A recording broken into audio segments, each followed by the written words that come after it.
నిజానికి నేను నిన్న సాయంత్రానికే మీ మధ్య ఉండాలి. ఒక సమస్య ఉన్న కారణం చేత పరిచర్య కొరకు విజయవాడ వరకు చేరిన నేను అక్కడ నుంచి ఇక్కడ చేరుకోవాలి నిన్న సాయంత్రానికి. కానీ వెనక్కి వెళ్ళవలసి వచ్చింది. ఆ కారణం చేత మరో సమస్య కూడా దానికి తోడైంది. క్రైస్తవ వ్యతిరేక శక్తుల దాడులు విపరీతంగా జరుగుతున్న నేపథ్యంలో మా ప్రాంతాల్లో పరిచర్య చేస్తూ ఉన్నాం. మరి ఇప్పుడు బాగా వైరల్ అవుతా ఉంది. అటువైపు క్రైస్తవ వ్యతిరేక శక్తులు వైరల్ చేస్తున్నారు.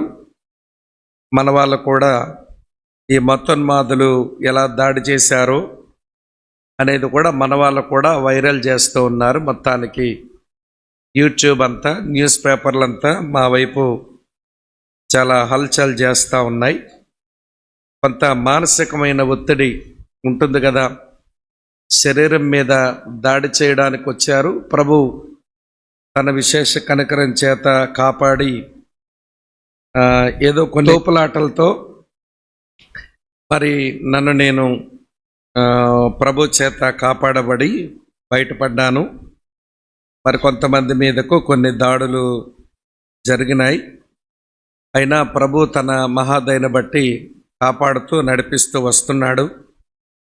కారణం, నేను ఏ నేపథ్యంలోంచి అయితే వచ్చానో ఆ నేపథ్యానికి నేను ఈ సేవలో ఉండడం అది ససేమిర మింగుడు పడ్డం లేదు.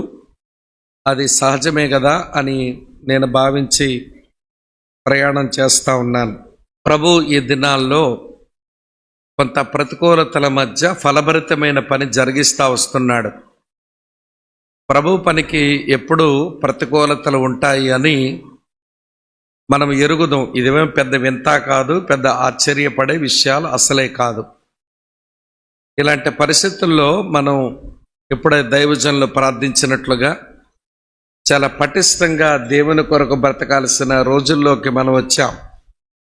కొంత ఆత్మ సంబంధమైన స్పృహ కలిగి దేవుని కొరకు నమ్మకస్తులమై సాగుదాం. నేను దేవుని వాక్యాన్ని చదివి వాక్యాన్ని వివరించే ముందు ఒక మాట మీతో చెప్పాలనుకుంటున్నాను.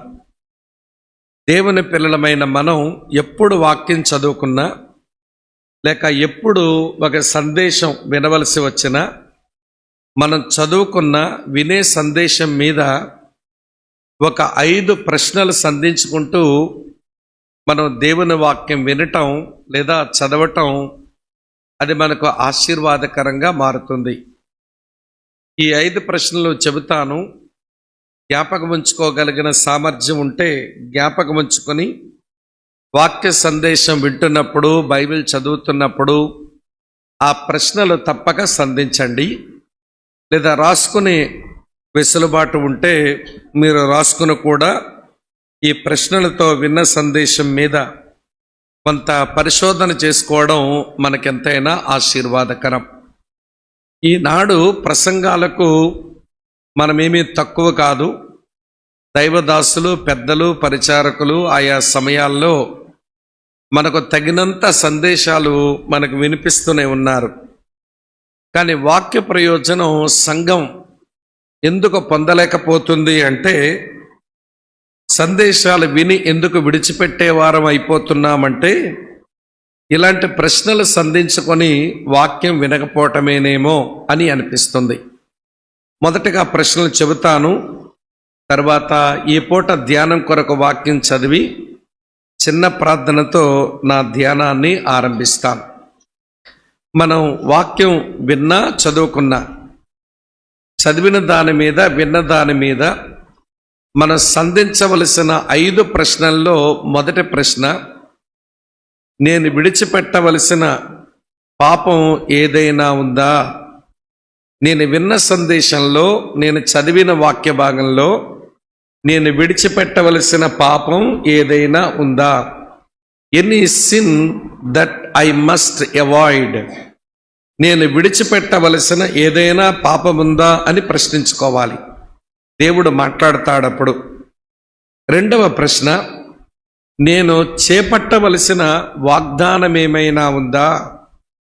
Any promise to grab. నేను చేపట్టవలసినటువంటి వాగ్దానం ఏదైనా ఉందా అని వెతకటం రావాలి. మూడవ ప్రశ్న, నేను అనుసరించవలసిన మాదిరి ఏమైనా ఉందా?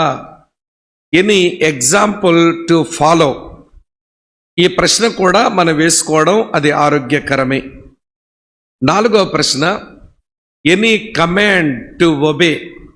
నేను విధేయత చూపవలసిన ఆజ్ఞ ఏదైనా ఉందా అని మనం చూడాలి. అటు తర్వాత ప్రియమిత్రులారా, చివరి ప్రశ్న, నేను సంపాదించుకోవలసిన జ్ఞానం ఏదైనా ఉందా? Any knowledge to gain. నేను సంపాదించుకోవలసిన జ్ఞానం ఏదైనా ఉందా?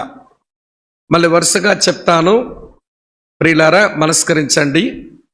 నేను విడిచిపెట్టవలసిన పాపం ఏదైనా ఉందా? నేను చేపట్టవలసిన వాగ్దానం ఏమైనా ఉందా? నేను అనుసరించవలసిన మాదిరి ఏమైనా ఉందా?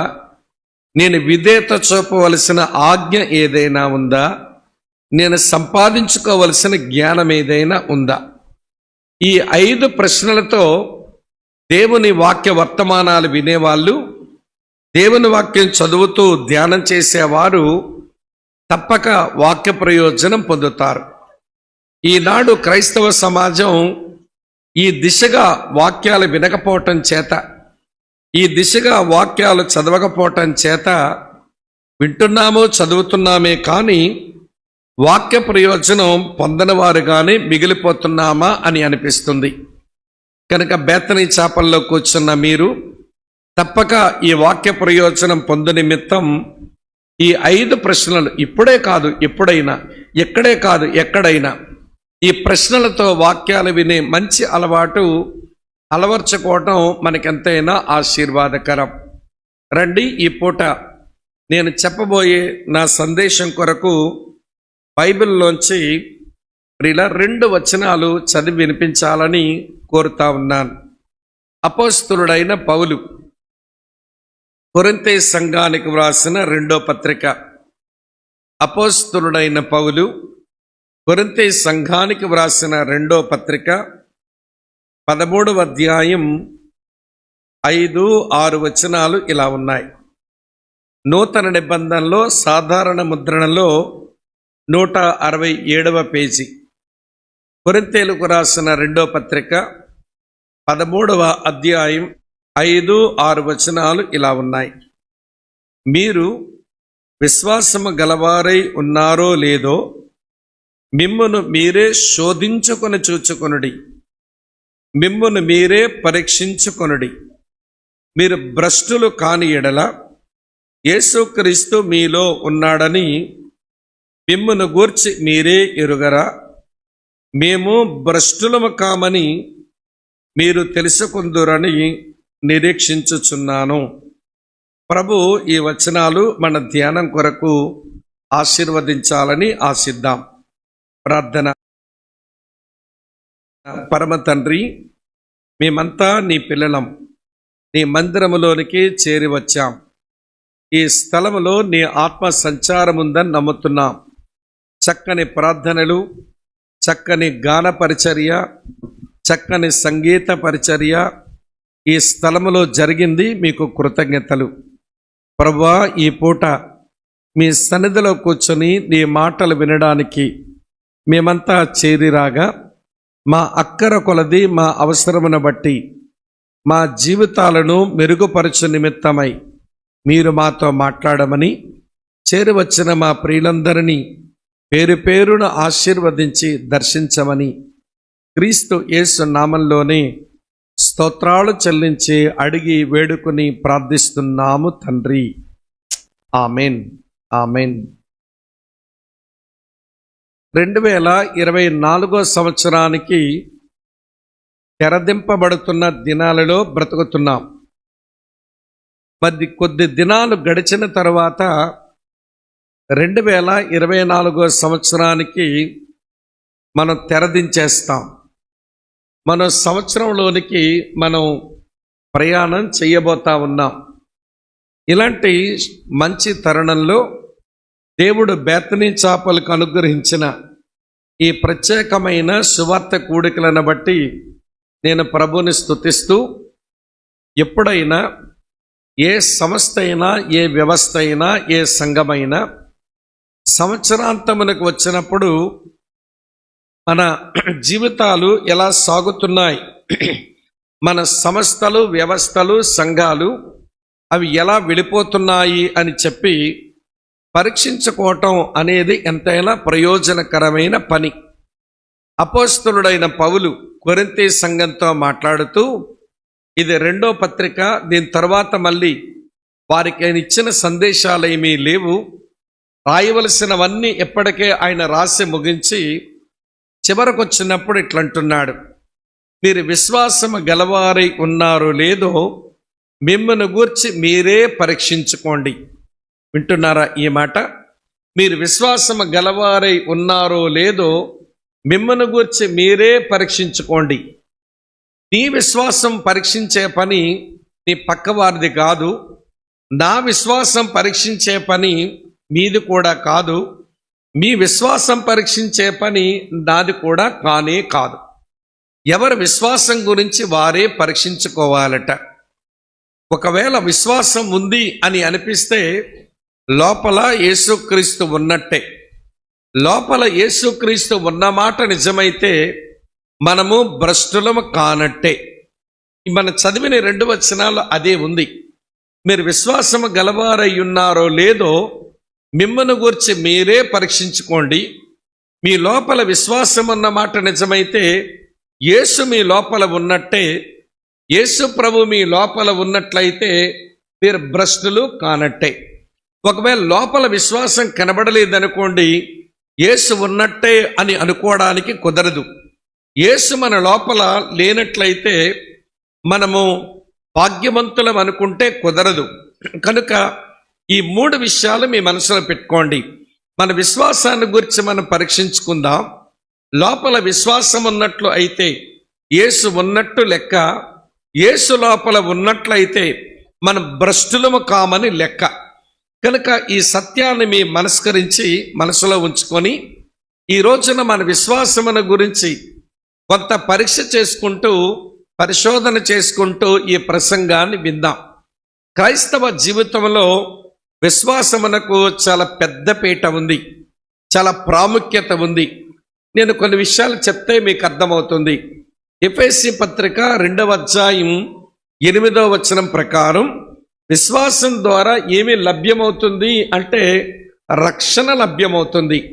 మీరు విశ్వాసము ద్వారా కృపచేతనే రక్షింపబడి ఉన్నారు. ఇది మీ వల్ల జరిగినదే కాదు, దేవుని కృపే అని అంటాడు. కనుక మన విశ్వాసం మొదటగా మనకు ఏం చేసి పెడుతుంది అంటే మనకు రక్షణ భాగ్యాన్ని అది తెచ్చి పెడుతుంది. అది మొదటి ప్రయోజనం. రెండవ ప్రయోజనం చెప్తాను చూడండి. రోమీలకు రాసిన పత్రిక 5వ అధ్యాయం 1వ వచనములో ఉంటుంది. ఏమని చదువుతాం అక్కడ? కాబట్టి విశ్వాసమూలమున మనము నీతిమంతులముగా తీర్చబడి అని రాసి ఉంది. విశ్వాసం వలన రక్షణ, విశ్వాసం వలన నీతిమంతులుగా తీర్చబడే ప్రయోజనం. ఇది విశ్వాసం వలన జరిగే ప్రక్రియే. ఇది 2. 3వ సంగతి చెప్తాను వినండి.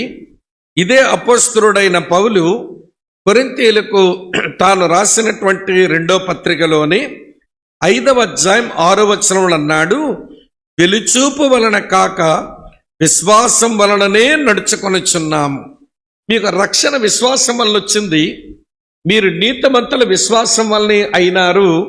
ఇప్పుడు మీరు నడుచుకోవలసింది కూడా విశ్వాసం వలననే అన్నాడు. అమ్మా, గమనిస్తున్నారు కదూ? విశ్వాసం వలననే రక్షణ, విశ్వాసం వలననే నీతిమంతులవ్వడం, విశ్వాసం వలననే నడుచుకోవడం.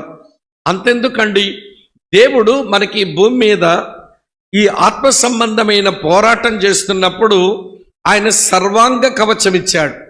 ఈ సర్వాంగ కవచంలో విశ్వాసము లేకుండా ఏది మనకు లభ్యమవ్వదు. రక్షణ అనే శిరస్త్రాణమైన, నీతి అనే మైమరుపైన, సత్యం అనే దట్టి అయినా, సువార్త వల్ల సిద్ధ మనస్సు అన్న జోడే అయినా, ఇవన్నీ దేని వల్ల లభ్యమవుతాయంటే విశ్వాసం ద్వారానే సర్వాంగ కవచం దొరుకుతుంది. అదే సమయంలో ఈ సర్వాంగ కవచం మీద, నీ మీద దుష్టుడు తన అగ్ని బాణాలు వేస్తున్నప్పుడు నువ్వు కాపాడుకోవడానికి నువ్వు కలిగి ఉండవలసిన డాలు, అది కూడా విశ్వాసమనే డాలే అన్నాడు. అందుకనే క్రైస్తవ జీవితంలో విశ్వాసమునకు చాలా ప్రాముఖ్యత ఉంది.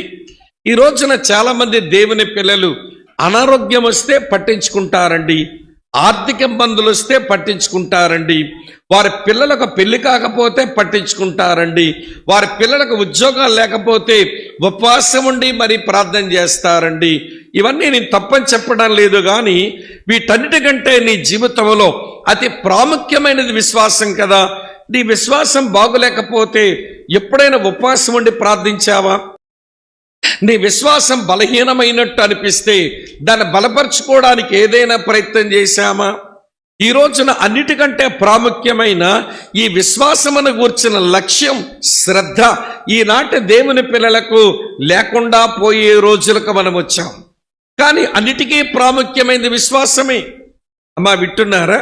రక్షణ వచ్చేది విశ్వాసం ద్వారా అని, నీతిమంతులుగా తీర్చబడేది విశ్వాసం వలనే, మనం నడుచుకునేది విశ్వాసం వలనని, మన సర్వాంగ కవచం కలిగి ఉండేది విశ్వాసం వలనని, దుష్టుని అగ్నిపానముల నుంచి మనం కాపాడుకునేది విశ్వాసం వలనని. అటువంటి విశ్వాసమును గురించి పెద్ద పట్టింపు లేకుండా బ్రతకడం ఇది ఏమి సమంజసం? మీరే చెప్పండి. అందుకనే పౌలు కొరింథీయులకు రాస్తున్నాడు, బాబు చెప్పవలసినవన్నీ ఇప్పటికే చెప్పా, మీకు రాయవలసిన ఉపదేశం అంతా మీకు ఇప్పటికే రాశా. నేను చివరగా చెప్తున్న మాట ఏంటనంటే, మీరు విశ్వాసము గలవారై ఉన్నారో లేదో మిమ్మల్ని గురించి మీరే తెలుసుకోండి. మీ లోపల విశ్వాసం ఉందని అనిపిస్తే యేసు మీ లోపల ఉన్నట్టే. యేసు మీ లోపల ఉంటే మీరు భ్రష్టులు కానట్టే. ఒకవేళ మీ లోపల విశ్వాసం కనబడకపోతే మీ లోపల యేసు లేనట్టే. మీ లోపల యేసు లేకపోతే మీరు భ్రష్టులు అన్నట్టే. ఇక అటు ఇటు ఏమీ లేదండి. ఖరాఖండిగా ఒక గీత వేసి, ఒక ప్రామాణికపు గీత వేసి మీ సంగతి మీరు పరీక్షించుకోండి అన్నాడు. 2024 సంవత్సరం చివరి దినాల్లో బ్రతుకుతున్నాం. బేతనీ చాపల్ ఇలాంటి మంచి సమయాల్లో ఇలాంటి ఆత్మ సంబంధమైన ప్రత్యేకమైన కూడికలు మనకు అనుగ్రహించింది గనక ఈ చివరి గడియల్లో నేను విశ్వాసినా కాదా, నా లోపల విశ్వాసం ఎలాంటిది అనేది మనం పరీక్షించుకోవడానికి నేను బైబిల్లో ఒక 3 అపోస్తలులు చెప్పిన క్రైస్తవ విశ్వాసాన్ని గురించి వివరిస్తాను. అర్థమవుతున్నదండి? ఒక 3 అపోస్తలులు క్రైస్తవ విశ్వాసాన్ని గురించి వారు చెప్పిన మాటల్లోంచి నేను కొంత విపులంగా వివరించే ప్రయత్నం చేస్తాను. ఆ 3 అపోస్తలులు ఎవరంటే, మొదటి ఆయన పేతురు. ఆయన క్రైస్తవ విశ్వాసాన్ని గురించి ఏమని చెప్పాడో చెప్తాను. తర్వాత రెండవ ఆయన అపోస్తలుడైనటువంటి యోహాను. ఆయన క్రైస్తవ విశ్వాసాన్ని గురించి ఆయన ఏం చెప్పాడో చెప్తాను. మూడవదిగా వినండి ప్రియులారా, అపోస్తలుడైన పేతురు, అపోస్తలుడైన, చెప్పండి ఎవరు చెప్పాను? యోహాను. మూడవదిగా అపోస్తలుడైన పౌలు. ఈయన కూడా క్రైస్తవ విశ్వాసాన్ని గురించి ఏం చెప్పాడో చెప్తాను. ఈ 3 మీ సంగమనకు అద్భుతంగా పరిచర్య చేసినటువంటి అపోస్తలులు. పేతురు క్రైస్తవ విశ్వాసం అంటే ఇది అని చెప్పాడు. పౌలు భక్తుడు కూడా క్రైస్తవ విశ్వాసం అంటే ఇది అని చెప్పాడు. అపోస్తలుడైన యోహాను కూడా క్రైస్తవ విశ్వాసం అంటే ఇది అని చెప్పాడు. వారు చెప్పినటువంటి మాటల్లోంచి ఇలాంటి విశ్వాసమే నేను లోపల కలిగి ఉన్నానా, లేక నా లోపల ఉన్న విశ్వాసం అది డమ్మీనా? డమ్మీ అంటే నకిలీనా? అది నిఖార్సైంది కాదా, అది నిజమైంది కాదా అనేది ఎవరికి వాళ్ళమే ఈ వాక్యపు వెలుగులో మనం చూసుకోవడానికి మనం ప్రయత్నం చేద్దాం. ఈ వాక్యం ఇది అద్దం లాంటిది, ఇది ఎప్పుడు అబద్ధం చెప్పదు. ఈ వాక్యపు అద్దానికి అబద్ధం చెప్పడం రాదు. కనుక ఈ వాక్యపు వెలుగులో నా లోపల ఉన్న విశ్వాసం అది ఎలాంటి విశ్వాసం, అసలు దైవజనుల విశ్వాసాన్ని గురించి వారు చెప్పినటువంటి లేఖనాల వెలుగులో మన ఆధ్యాత్మిక జీవితంలో ఉన్న మన విశ్వాసాన్ని గురించి మనమే పరీక్షలు చేసుకుందాం. ఒక విషయం మీతో చెప్పేనా, క్రైస్తవులమైన మనం ఎప్పుడు దేవుని మందిరంలో కూర్చున్నా ఒక ఎగ్జామినేషన్ హాల్లో కూర్చున్నట్టు కూర్చోవాలి. ఏం హాల్ ఇది? వింటున్నది ఒక ఎగ్జామినేషన్ హాల్. దేవుని సేవకుని యొద్ద నుంచి మీ వరకు వచ్చినటువంటి సందేశం అది ఒక క్వశ్చన్ పేపర్ అన్నట్టుగా వినాలి. చెప్పండి ఏమిటిది? Question paper. మీరు ప్రసంగం అయిన తర్వాత మీరు ఒక తీర్మానానికి వస్తారే, మీరు ఏమైతే తీర్మానాలు చేస్తారో అదే మీ ఆన్సర్ షీట్ అనుకోండి. అదే మీ ఆన్సర్ షీట్ అనుకోండి. మీరు మందిరం నుంచి బయటికి వెళ్ళి విన్న వాక్య ప్రకారం జీవించారో జీవించలేదో అనేదే మీకు వచ్చేటువంటి రిజల్ట్స్ అనుకోండి. అంటే సులువుగా చదువుకునే వాళ్ళు ఎక్కువ మంది కనబడుతున్నారని నేను స్టూడెంట్స్ లాంగ్వేజ్లో చెప్పినాను అన్నమాట. మందిరంలో కూర్చున్నప్పుడు ఎక్కడ కూర్చున్నాం అనుకోవాలి? పరీక్షా కేంద్రంలో కూర్చున్నాం అనుకోండి. ప్రసంగం వింటున్నప్పుడు ఏది మీ దగ్గరకు వచ్చింది అనుకోవాలి? క్వశ్చన్ పేపర్ మీ దగ్గరకు వచ్చింది అనుకోండి. మీరు చివరగా దేవునికి మీరు ఇచ్చిన జవాబులే అది మీరు రాసిన ఆన్సర్ షీట్ అనుకోండి. మీరు ఇంటికి వెళ్ళి బతికిన తర్వాత వచ్చేదే రిజల్ట్స్ అనుకోండి. అట్లా దేవుని మందిరంలో ఉండాలని మరోసారి కోరుతూ రండి మన విశ్వాస విషయమై పరీక్షలు చేసుకుందాం. అపోస్తలుడైనటువంటి పేతురు క్రైస్తవ విశ్వాసాన్ని గురించి ఆయన అన్న విషయం నేను చెబుతాను, వినండి. పేతురు రాసిన మొదటి పత్రిక 1వ అధ్యాయం 7వ వచనం చూడండి. 1 పేతురు 1వ అధ్యాయం 7వ వచనం సాధారణ ముద్రణలో నూతన నిబంధనలో 214వ పేజీ చూడండి.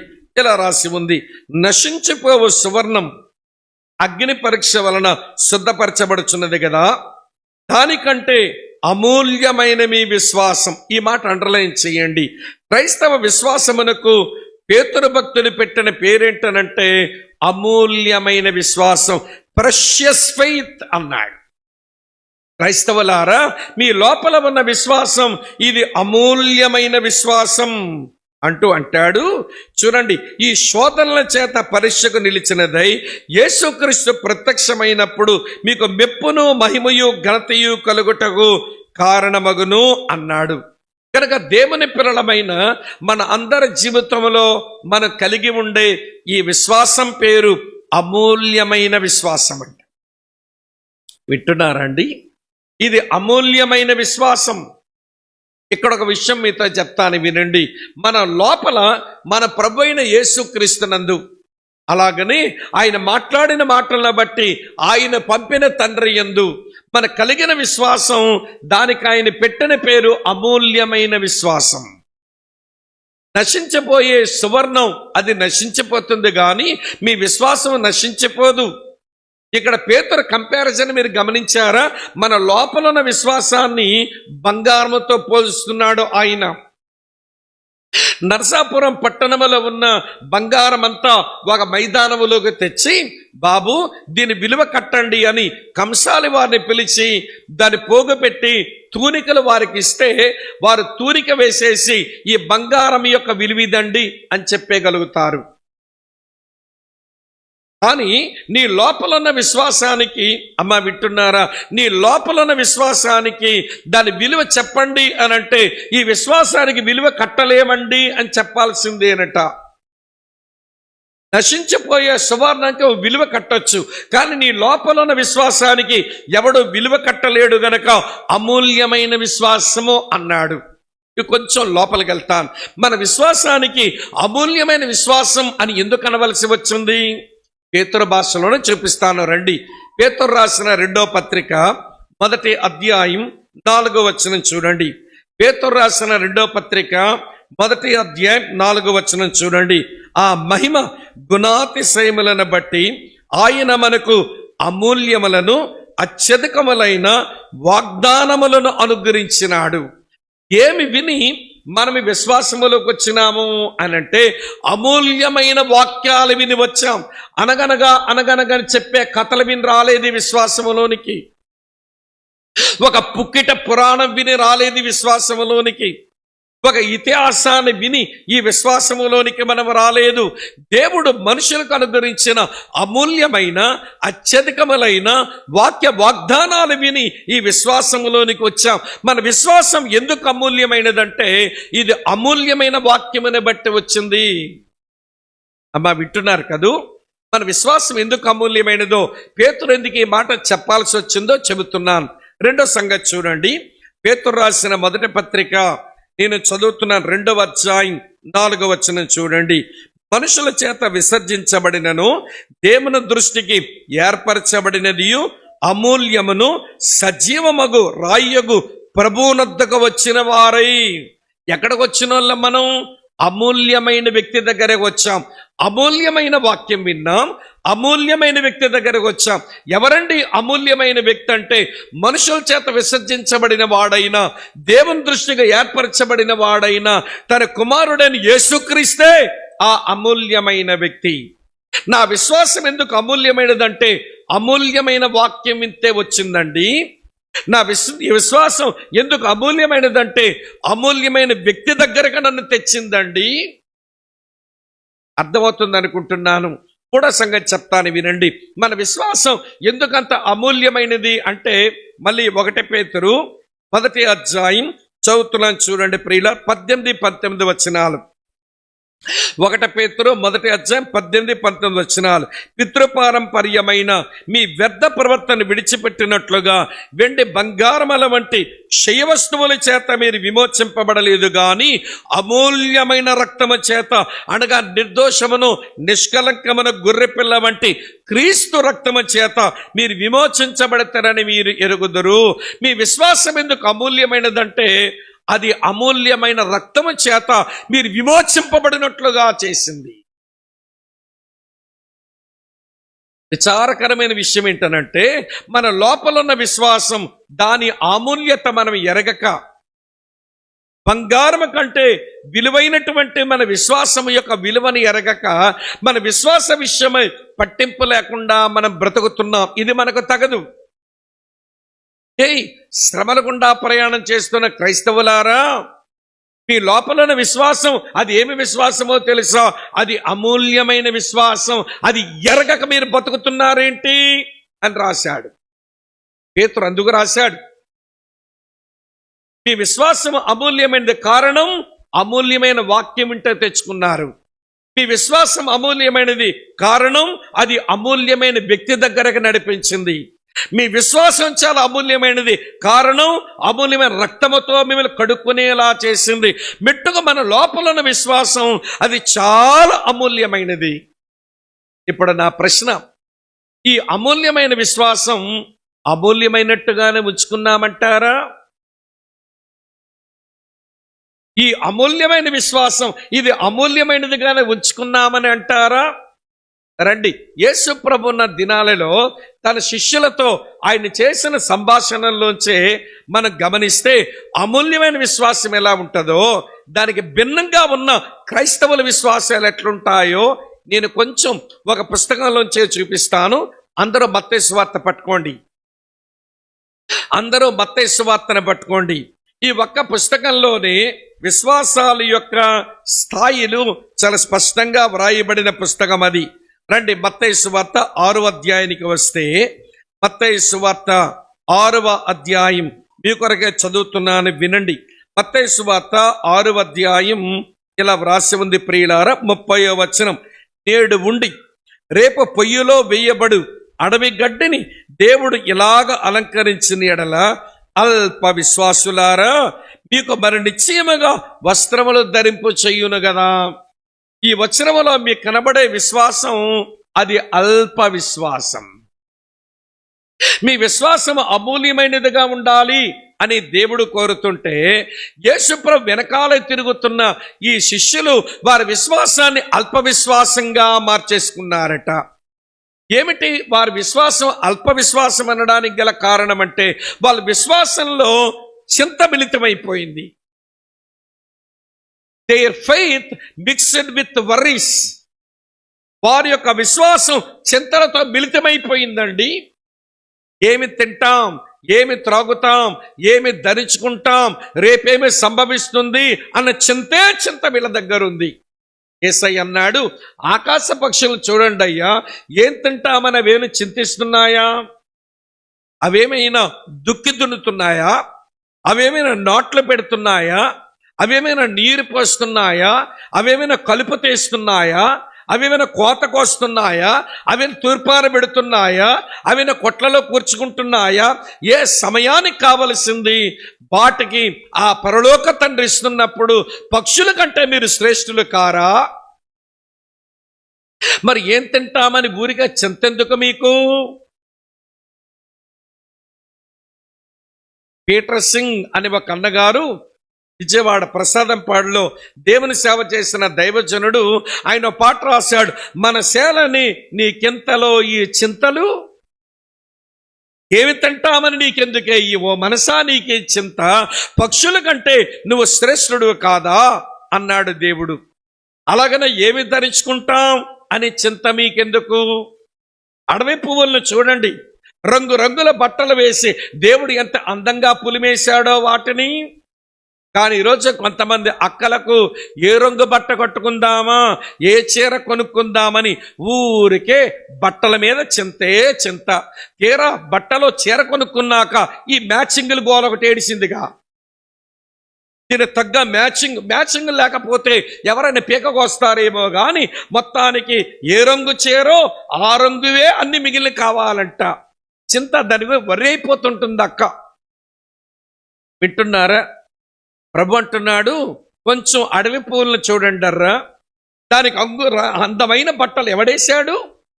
అందమైన రంగులతో పులిమేసి మంచి బట్టలతో నేను అలంకరిస్తే అడవి పువ్వుల కంటే మీరు నలిగిపోయి వాడిపోయి మట్టిలో కలిసిపోయి అడవి పువ్వుల కంటే మీరు శ్రేష్ఠులు కారా? మరి ఏమి ధరించుకుంటామని చింత ఎందుకండి మీకు? అమ్మ ఆలకిస్తున్నారా? ఏం తింటాం, ఏమి ధరించుకుంటామని చింత, రేపేమి జరుగుద్దు అని చింత. ఎవరైతే రేపటి తమ భవిష్యత్తును దేవుని చేతిలో పెట్టుకోరో వారు రేపటి కొరకు భయపడతారు. మళ్ళీ చెప్పనా? ఎవరైతే తమ భవిష్యత్తును దేవుని చేతిలో పెట్టుకోరో వాళ్ళు రేపటి కొరకు భయపడతారు. నా భవిష్యత్తు నా దేవుని చేతిలో ఉంది అని విశ్వసించిన వాడు ఏం జరిగితే జరగని నా ప్రభు చూసుకుంటాడని నిబ్బరంగా బతుకుతారు. ఇప్పుడు చూడండి, ఏమిటి విశ్వాసం? అమూల్యమైన విశ్వాసం చింతకు వేరుగా ఉంటది. కానీ అల్ప విశ్వాసం చింతను కలిపేసుకుంటూ ఉంటుంది. వారి విశ్వాసములో చింత కలిసిన కారణం చేతనే ప్రభు అన్నాడు, ఏమన్నా అల్ప విశ్వాసులారా ఎందుకు అలా చింతిస్తున్నారు అన్ని జనుల్లాగా? ఏం తింటామని మీరు ఎందుకు చింత, ఏమి ధరించుకుంటామని మీకెందుకు చింత, రేపేమైపోతుంది అని ఎందుకు చింత? మీ విశ్వాసం దేవుని మీద పెట్టుకోలేదా మీరు? నా తండ్రి మీద మీరు విశ్వాసం కలిగలేరా అంటున్నాడు ప్రభు. అక్క చెల్లి తమ్ముడన్నా వినండి, అమూల్యమైన విశ్వాసముతో ఉండవలసిన మనం అల్ప విశ్వాసం ఎందుకు అయ్యామంటే మన విశ్వాసమునకు చింతను కలుపుకున్నాం. చింతలే చింతలు. ఇది పక్కన పెట్టండి, మరొక సంగతి చూపిస్తాను రండి. ఇదే మత్తయి సువార్త 8వ అధ్యాయం 26వ వచనానికి వస్తారా? ఇదే మత్తయి సువార్త 8వ అధ్యాయం 26వ వచనం చూడండి ఏమి రాసిందో. అందుకు ఆయన, అల్ప విశ్వాసులారా ఎందుకు భయపడుచున్నారని వారితో చెప్పినాడట. మళ్ళీ ఆ శిష్యులను అల్ప విశ్వాసులే అనవలసి వచ్చింది. ఏమైంది ఇప్పుడు వాళ్ళ విశ్వాసానికంటే? వాళ్ళ విశ్వాసములో ఫియర్ కలిసిపోయింది. అక్క చెల్లి తమ్ముడన్న వినండి ఈ మాట. విశ్వాసము భయము ఒక వరలో ఇమిడే కత్తులు కాదు. నీకు విశ్వాసం ఉంటే భయమును నువ్వు అధిగమించాలి. నువ్వు భయపడుతున్నావంటే నీ దగ్గర విశ్వాసం ఉందనే మాట అబద్ధమే. యెషయా చెప్పాడు ఆ మాట. నా ప్రసంగం కాదు ఇది. చూపించమంటారా? యెషయా గ్రంథం 12వ అధ్యాయంలో, యెషయా గ్రంథం 12వ అధ్యాయం చూడండి ప్రియులారా, 2వ వచనం ఇలా ఉంది. ఇదిగో నా రక్షణకు కారణభూతుడకు దేవుడు, నేను భయపడక ఆయనను నమ్ముకొనుచున్నాను. నాకు నమ్మికొంద గనక భయం లేదు. ఈరోజు భయం ఉంది గనక నీకు నమ్మికొందని చెప్తే కుదరదు. ఇప్పుడు బాగా మీరు ఆలోచించండి, చెప్తాను.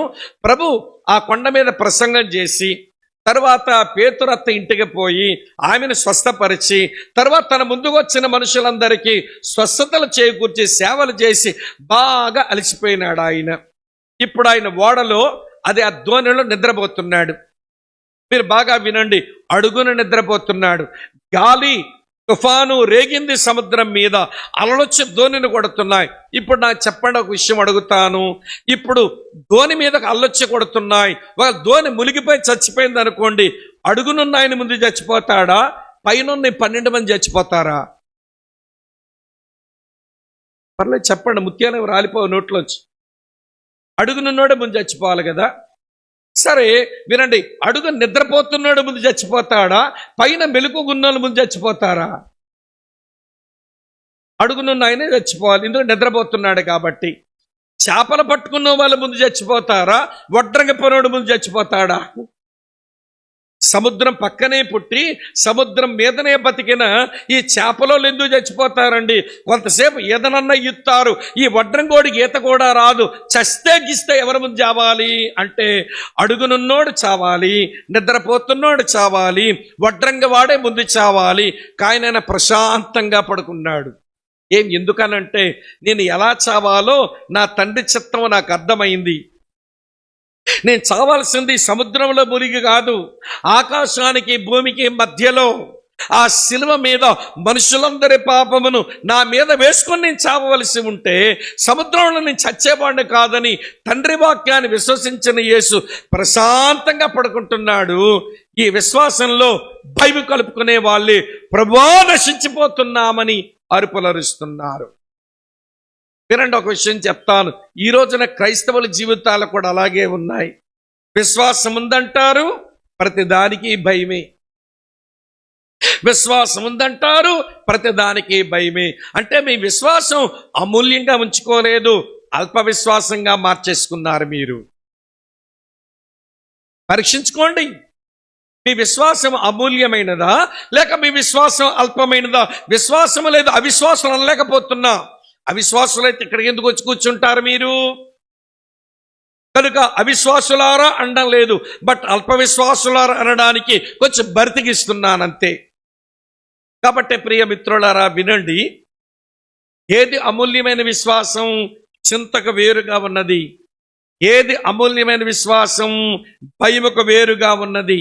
ఒకవేళ అవన్నీ కలిసిపోతే మన విశ్వాసం కాస్త అది అల్ప విశ్వాసములోకి దిగజారిపోతుందన్నమాట. 2 చూపించానుగా, 3 చూపిస్తాను రండి. ఇదే మత్తయి సువార్తలో 14వ అధ్యాయం మరో సంగతి చెప్తాను రండి ప్రియులారా. మత్తయి సువార్త 14వ అధ్యాయం ఇలా వ్రాసి ఉంది. మత్తయి సువార్త 14వ అధ్యాయం చదువుతున్నాను వినండి. 31వ వచనం. వెంటనే యేసు చెయ్యి చాపి అతన్ని పట్టుకొని, అల్ప విశ్వాసి, ఎందుకు సందేహపడితేవని అతనితో చెప్పాను. ఏమిటండి విశ్వాసం అంటే? ఇది సందేహంతో కలిసిపోయిన విశ్వాసం. Faith mixed with doubt. సందేహముతో మిళితమైన విశ్వాసం, అది అల్ప విశ్వాసం అంటున్నాడు ప్రభు. కొంతమంది విశ్వాసం ఉంది అని అంటారు కానీ వీళ్ళ అనుమానాలు వీళ్ళ దగ్గరే ఉంటాయి. ఒక మంచి ఉదాహరణ చెప్తాను వినండి. యేసు ప్రభు పుట్టి పెరిగిన ప్రాంతాలకి ఆయన ఒక మారు వెళ్ళారు. తాను పుట్టిన పెరిగిన ప్రాంతాల్లో మనుషులందరూ వచ్చి, నువ్వు అద్భుతాలు చేస్తున్నావంటగా, నువ్వేదో పెద్ద పెద్ద కబుర్లు చెప్తున్నావంటగా, సరే మా ముందు ఏదైనా అద్భుతం చెయ్యి, మేము నమ్ముతాము అని ఆయన ఊరికే శోధిస్తా ఉన్నారు. ప్రియులారా, అక్కడ మత్తయి ఒక మంచి మాట రాశాడు. ఒక పేజీ ముందుకు తిప్పండి. మత్తయి సువార్త 13వ అధ్యాయం 58వ వచనం చూస్తారా? మత్తయి 13:58. వారి అవిశ్వాసమును బట్టి ఆయన అక్కడ అనేకమైన అద్భుతములు చెయ్యలేదు. చెయ్యలేదా? చెయ్యలేడా? చెప్పండి అమ్మా. చెయ్యలేదా? చెయ్యలేడా?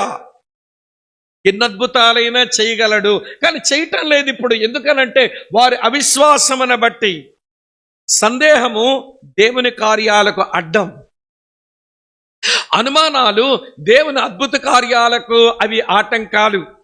ఈరోజు చాలా మంది దేవుని పిల్లలు మీ విశ్వాసం గలవారమే అంటారు కానీ వారి లోపల అనుమానం ఉంచుకున్న కారణం చేత వాళ్ళు అల్ప విశ్వాసులై సోదరి స్నేహితులారా దేవుని కార్యాలు అనుభవించలేని వారు అవుతున్నారు. ఈ మధ్యాహ్నపు వేళ నీ విశ్వాసం అమూల్యమైనదేనా లేక మన విశ్వాసం అల్పమైపోయిందా? ఇప్పటికి 3 సంగతులు చెప్పాను. చింతతో మిళితమైన విశ్వాసం మంచిది కాదు. భయముతో మిళితమైన విశ్వాసం మంచిది కాదు. అనుమానంతో కలిసిపోయిన విశ్వాసం మంచిది కాదు. 4 చెప్తాను రండి. ఇదే మత్తయి సువార్తలో 17వ అధ్యాయానికి వస్తారా? మత్తయి సువార్త 17వ అధ్యాయం 17వ వచనం. ఇక్కడ ప్రభు ఇలాగ అంటున్నారు, ఏమన్నా తెలుసు? అందుకు యేసు, విశ్వాసము లేని మూర్ఖ తరము వారులారా, మీతో నేను ఎంతకాలం ముందును ఎంతవరకు మిమ్మల్ని సహింతును? ప్రభు రూపాంతర కొండ మీదకి వెళ్ళారు. అక్కడేమో అమ్మ వింటున్నారా? అక్కడేమో పాత నిబంధన దైవజనులు కనబడ్డారు, వారితో సంభాషణ జరిగింది. అక్కడి నుంచి కిందకి దిగొచ్చేసరికి ఈలోగా ఎవరో ఒక తండ్రి తన బిడ్డను తీసుకుని వచ్చి, వీనికి దెయ్యం పట్టింది, జబ్బు పడ్డాడు, మీరు యేసయ్య శిష్యులు కదా, ఏదో చెయ్యండి అని అంటే, మరి ఏం ప్రార్థన చేశారు? యేసునామములను ఎన్ని ఊపులు పేరవాడిని కానీ ఏ అద్భుతం జరగల. అప్పుడు ఆ తండ్రి అంటున్నాడు, నీ శిష్యుల దగ్గరకు నా బిడ్డను తెచ్చా, వాళ్ళ వల్ల కాలేదు, నీ వల్ల అవుతుందేమో చూడు అంటే, యేసు ప్రభు నోరు తెరిచి తన శిష్యుల వైపు చూస్తుంటున్నాడు, విశ్వాసము లేని దుష్టతరము వారలారా, ఎంతకాలం నేను మీతో ఉంటాను? నా పరువు తీస్తున్నారా మీరు? విశ్వాసము లేని మూర్ఖతరం ఎంతకాలం నేను మీతో ఉండేది అంటే, వాళ్ళ విశ్వాసములో ఏమి కలిసిపోయింది అని అంటే, అసమర్థత కలిసిపోయింది. అందుకే వారి విశ్వాసం కాస్త విశ్వాసమనే మూర్ఖతరం వారలారా అని ప్రభు సంబోధించినట్లుగా వాళ్ళ విశ్వాసం అల్ప విశ్వాసం అయిపోయింది. వినండి ప్రియమిత్రులారా, ఈరోజు విశ్వాసం అని అంటారు, దేవుని కొరకు ఏ కార్యాలు చెయ్యలేని అసమర్థులుగా సంఘాల్లో కూర్చుంటున్నారంటే, నీ విశ్వాసం ఏం విశ్వాసం? ఇప్పుడు మిమ్మల్ని నేరుగా అడగనా, నువ్వు విశ్వాసములోకి వచ్చిన తర్వాత నీ విశ్వాసమును బట్టి దేవుని కొరకు ఏం కార్యాలు చేయగలిగావు చెప్పు? నీ ఎబిలిటీ లేని మనిషిలాగా. వినండి ప్రియులారా, అనబిలిటీతో ఇవ్వండి విశ్వాసములో బ్రతుకుతున్న నీవు, నీ లోపల ఉన్న విశ్వాసం అది అమూల్యమైన విశ్వాసం అన్నట్లు అనుకుంటాం. ఓ కొరింథీ విశ్వాసులారా అని వారిని సంబోధించాడు. ఇప్పుడు బేతనీ చేపల వారలారా, మీరు విశ్వాసము గలవారై ఉన్నారో లేదో మిమ్మల్ని మీరే పరీక్షించుకోండి. మీ విశ్వాసం అమూల్యమైనదేనా? చింతకు వేరుగా, భయముకు వేరుగా, సందేహానికి వేరుగా, అసమర్థతకు వేరుగా అది నిలిచిన విశ్వాసం అయితే మీ విశ్వాసం అమూల్యమైన విశ్వాసమే, అనుమానించక్కర్లేదు.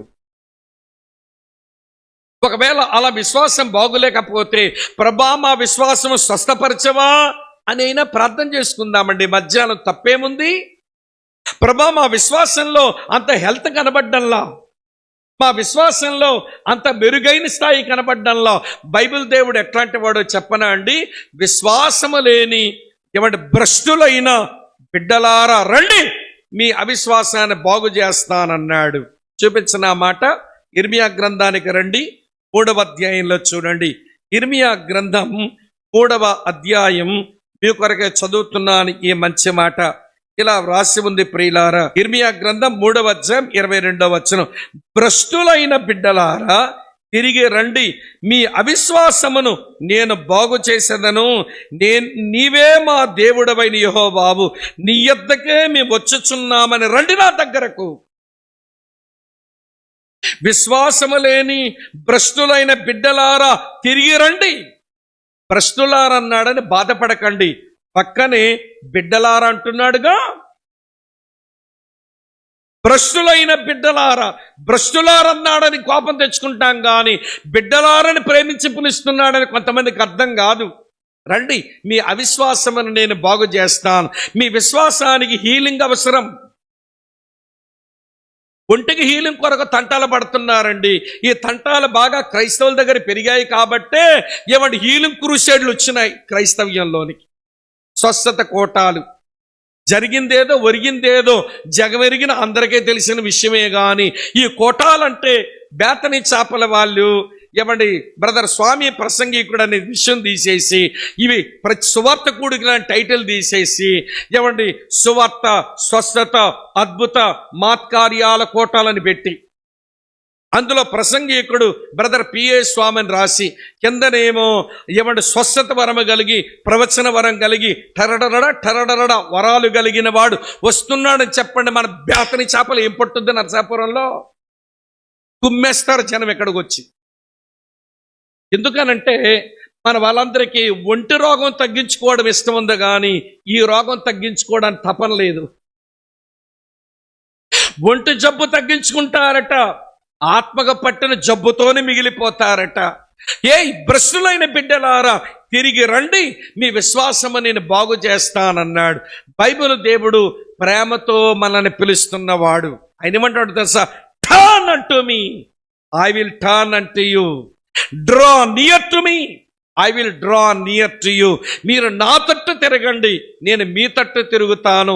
మీరు నా దగ్గరకు రండి, నేను మీ దగ్గరకు వస్తానని ప్రేమతో పిలిచి మీ విశ్వాసం బాగు చేస్తానంటే, ఇది బాగు చేసుకునే మనసు లేక ఒళ్ళు బాగు చేసుకుంటారట. కానీ ప్రియులారా, ఆత్మను బాగు చేసుకోరంట ఈనాటి మనుషులు. నేను ఎవరిని తప్పుబట్టాను అనుకుంటే అది మీ అజ్ఞానం అవుతుంది. నేను ఎవరిని తప్పుపట్టడం లేదు. సాతానుడు ఇంత చక్కగా మనం పెడతో పట్టించాడో కనీసం కళ్ళైనా తెరిచి చూస్తే బాగుంటుందని ఈ విషయాలు కొంచెం మోటుగా చెప్పాను అంతే. ఇప్పుడు చెప్పండి, పేతురు మన విశ్వాసాన్ని ఏమన్నాడు? పేతురు మన విశ్వాసానికి పెట్టిన పేరేంటి? అమూల్యమైన విశ్వాసం. దాన్ని అమూల్యమైనదిగానే ఉంచుకుందాం. ఒకవేళ అది అల్పమైపోతే అక్కడ నుంచి అవిశ్వాసానికి దిగజారిపోద్ది. జాగ్రత్త. అల్ప విశ్వాసం కాస్త అవిశ్వాసానికి పోతుంది. అవిశ్వాసంలోకి వెళ్ళిన వాళ్ళు, వినండి ప్రియులారా, వాళ్ళు చివరికి విశ్వాస భ్రష్టులైపోతారు అన్న వార్నింగ్ కూడా బైబిల్లో ఉందండి. వార్నింగ్ చదువుతారా? బాగుంటుంది. హెబ్రీ పత్రిక 3వ అధ్యాయం 12వ వచనం చూడండి.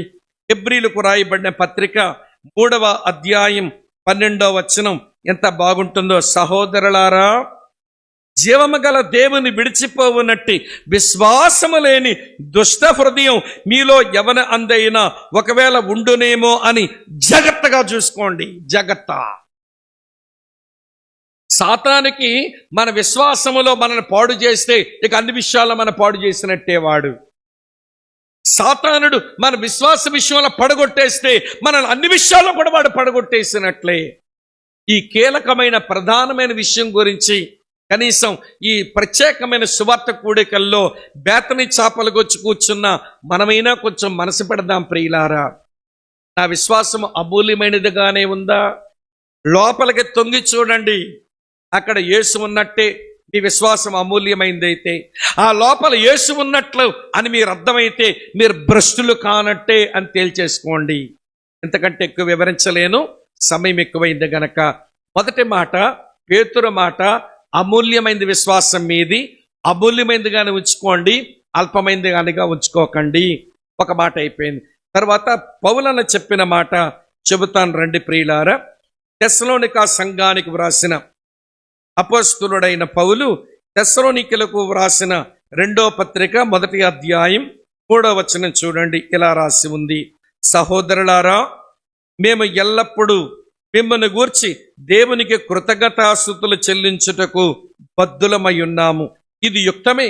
ఎలయనగా మీ విశ్వాసము బహుగా అభివృద్ధి చెందుచున్నది. మీ విశ్వాసము బహుగా అభివృద్ధి చెందుచున్నది. పౌలు భక్తుడు అంటాడు, క్రైస్తవ విశ్వాసం అభివృద్ధి చెందే విశ్వాసం అన్నాడు. పేతురేమో అమూల్యమైన విశ్వాసం అన్నాడు. ఇక్కడ పౌలేమో అభివృద్ధి చెందే విశ్వాసం అన్నాడు.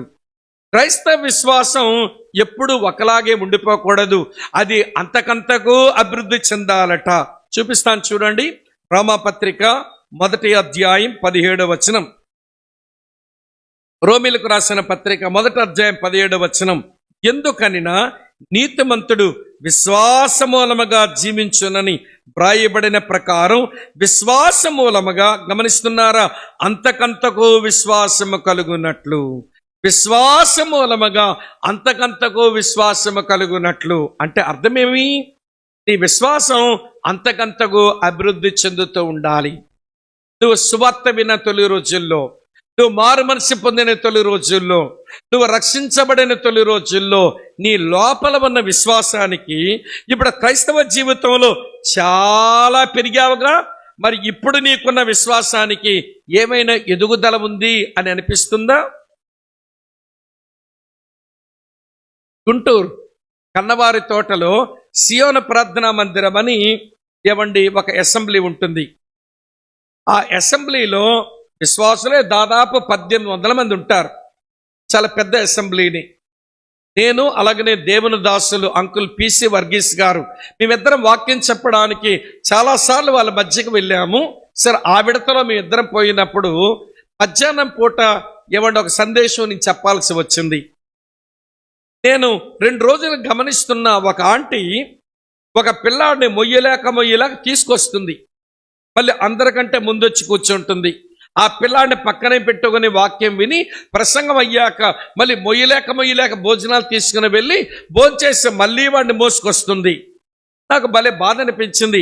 ఈమె వయసు 58 59 పైబడి ఉంటాయి, ముసలిదైపోయింది. ఆ పిల్లవాడిని మొయ్యలేకపోతా ఉంది. కొంచెం బాధ అనిపించింది నాకు. నేను అక్కడున్న గాడ్ సర్వెంట్ని అడిగాను, అన్న ఏంటి ఆంటీ సంగతి అంటే, ఆ పిల్లాడు పుట్టిన తర్వాత అంకుల్ చనిపోయినాడు బ్రదర్, ఈమె వేరొక వ్యక్తిని పెళ్లి చేసుకోవచ్చు, కానీ పెళ్లి చేసుకుంటే ఈ పిల్లాడిని సాకుతాడో సాకడో, ఎందుకంటే వాడు శారీరకంగా మానసికంగా వాడు కొంచెం ఛాలెంజ్డ్ చైల్డ్ అయిపోయినాడు, అందుకని ఎవరిని పెళ్లి చేసుకోకుండా అలానే ఉండిపోయింది అని చెప్పినాడు ఆయన. సరే, మధ్యాహ్నం కూడికి అలాగే కూర్చున్నాను. ఆంటీ పక్కన పిల్లాడున్నాడు. ఇక ప్రేయర్ సింగింగ్ మొదలవ్వలేదు. Second session, post lunch session జరుగుతూ ఉంది. ఈలోగా యవనస్తులు చిన్నపిల్లలు వచ్చి వాడు బొగ్గలెట్లు లాగుతున్నారు, వాడు చొంగలు కార్చుకుంటా ఏదో నవ్వుతుంటే వీళ్ళు నవ్వుకుంటున్నారు, తల మీద ఎట్లా కొడుతున్నారు, వాడు వెక్కిల్ చూపులు చూస్తా వెక్కిల్ నవ్వులు నవ్వుతుంటే నవ్వుకుంటున్నారు వీళ్ళు. అది చూస్తున్నప్పుడు నా మనసుకు 2 ప్రశ్నలు వచ్చినాయి. అందులో మొదటి ప్రశ్న ఏంటి అంటే, మానసికంగా శారీరకంగా ఎదగని ఈ పిల్లాడు చుట్టూ ఉన్న వాళ్ళకి ఎలా ఉపయోగపడుతున్నాడంటే నవ్వుకోవడానికి ఉపయోగపడుతున్నాడు. పక్కనే దిగాలుగా ముఖం పెట్టి కూర్చున్న వాళ్ళమ్మ కనబడుతుంది నాకు. సరే, ఎదుగు బతుకు లేని పిల్లాడు వాళ్ళ అమ్మకి ఎలా ఉపయోగపడుతున్నాడు అంటే ఏడ్డానికి ఉపయోగపడుతున్నాడు. ఎదగని కొడుకు అమ్మను ఏడిపించడానికి పనికొస్తున్నాడు. అమ్మే టాయిలెట్ తీసుకెళ్ళాలి, అమ్మే కడగాలి. ఇప్పుడు వాడి వయసు 30 పైబడింది. అమ్మే స్నానం చేయించాలి, అమ్మే బట్టలు ఇయ్యాలి, అమ్మే పళ్ళు తోమాలి, అమ్మే తలదువ్వాలి, అమ్మే అన్నం పెట్టాలి.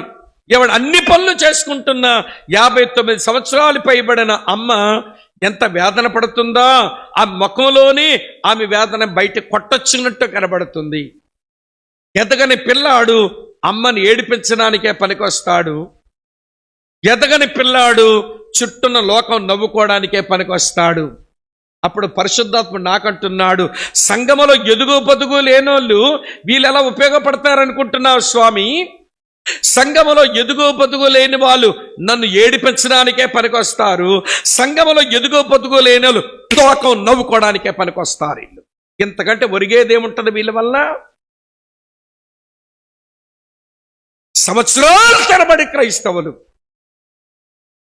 కానీ ఎదగరంతే. వారి విశ్వాస విషయంలో ఏమి అభివృద్ధులు కనబడవు.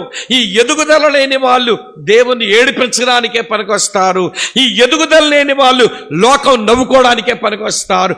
వీళ్ళ వల్ల జరిగిందేమీ ఉండదు, వీళ్ళ వల్ల ఒరిగిందేమీ ఉండదు, వీళ్ళ వల్ల సంఘానికే ప్రయోజనం లేదు. నొచ్చుకోకండి, నేను గట్టిగా చెప్పానని. మీరు ఆలోచించండి, నేను రక్షించబడిన నాటి నుంచి ఈ రోజు వరకు ఇన్ని సంవత్సరాల్లో నా విశ్వాసములు వచ్చిన అభివృద్ధి ఎంత? నా విశ్వాసం అంతకంతగా ఏమైనా అభివృద్ధి చెందిందా?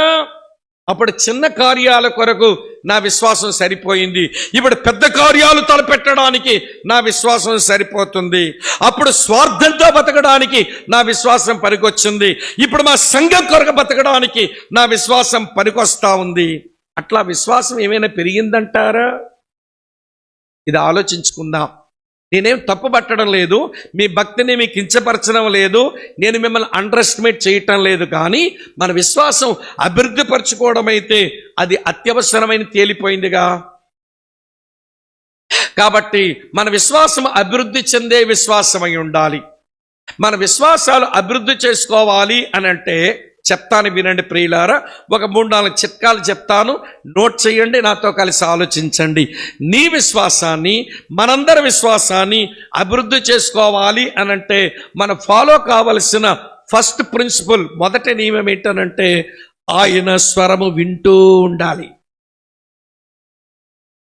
హియర్ హిమ్, ఆయన మాట వినండి. రామపత్రిక 10వ అధ్యాయం 17వ వచనంలో రాసుంటుందండి. రామపత్రిక 10వ అధ్యాయం 17వ వచనంలో, కాగా వినుట వలన విశ్వాసము కలుగును, వినుట క్రీస్తును గూర్చిన మాట వలన కలుగును. విన్నాం, నేడు అనబడు సమయం ఉండగానే ఆయన మాట వినడానికి సంఘం ఏర్పాటు చేసిన నియామక కూడికలు అంటే వారంలో ఒక బైబిల్ స్టడీ ఉంటుంది, వారంలో కాటేజ్ ప్రేయర్ ఉంటుంది, వారంలో ఫాస్టింగ్ ప్రేయర్ ఉంటుంది, వారంలో ఆదివారం ఉంటుంది. ఈ నియామక ప్రత్యేకమైన కూడికలు కాదు, సంఘము ద్వారా పెద్దలు పరిచారకుల ద్వారా ఏర్పాటు చేయబడిన నియామక కూడికల్లో కూర్చొని దేవుని యొక్క వాక్యం విందాం. అది మన విశ్వాసాన్ని పెంచుతూ ఉంటుంది. కరోనా వచ్చినప్పుడు, కోవిడ్-19 వచ్చినప్పుడు మేమే ఏం చెప్పామంటే, అందరం ఒక దగ్గర కూర్చుంటే ఒకరు వదిలిన గాలి మరొక పీల్చుకుంటే కరోనాతో చచ్చిపోతారేమో అని ఎవరు మందిరానికి రావద్దమ్మా, మీరు ఇళ్లల్లో ఉండండి, మేము జూములో కలుసుకుందాం, మేము లింక్ పంపిస్తాము, జూములోకి రండి అన్నాం. మేము లింక్ పంపితే జూములోకి వచ్చారు. జూములోకి రావడం అలవాటైన వాళ్ళు ఇప్పుడు రూముకి రావట్లా. మీరు అలవాటు చేశారు కదన్నా లింక్. జూములోకి వచ్చాము, ఇప్పుడు రూముకి రాము. మేము జూములో కనబడే వాళ్ళు తెర మీద కనబడే వాళ్ళే కానీ దేవుడు దగ్గర వచ్చి సావాసం ఇవ్వలేరుగా. దేవుడు సావాసం ఎందుకు ఇచ్చినాడు అంటే, ఒకరి చూపులు ఒకరికి, ఒకరి స్పర్శ ఒకరికి, ఒకరి హావభావాలు ఒకరికి, ఎవరి దగ్గరగా వచ్చి ఆధ్యాత్మిక ఎదగాలని ఆయన కోరుతూ ఉంటే, అమ్మా వింటున్నారా, ఇప్పుడే రూముకు రారు. ప్రత్యేక కూడికలు కాబట్టి ఎంతమంది కనబడుతున్నాం కానీ రెగ్యులర్ మీటింగ్, చర్చి పెట్టే మీటింగ్లు ఎంతమంది కనబడతారంటారా? నేను కనబడుతుంటానండి, గుండె మీద చేసుకొని చెప్పు, గుండా చేస్తే నా పూచి కాదు.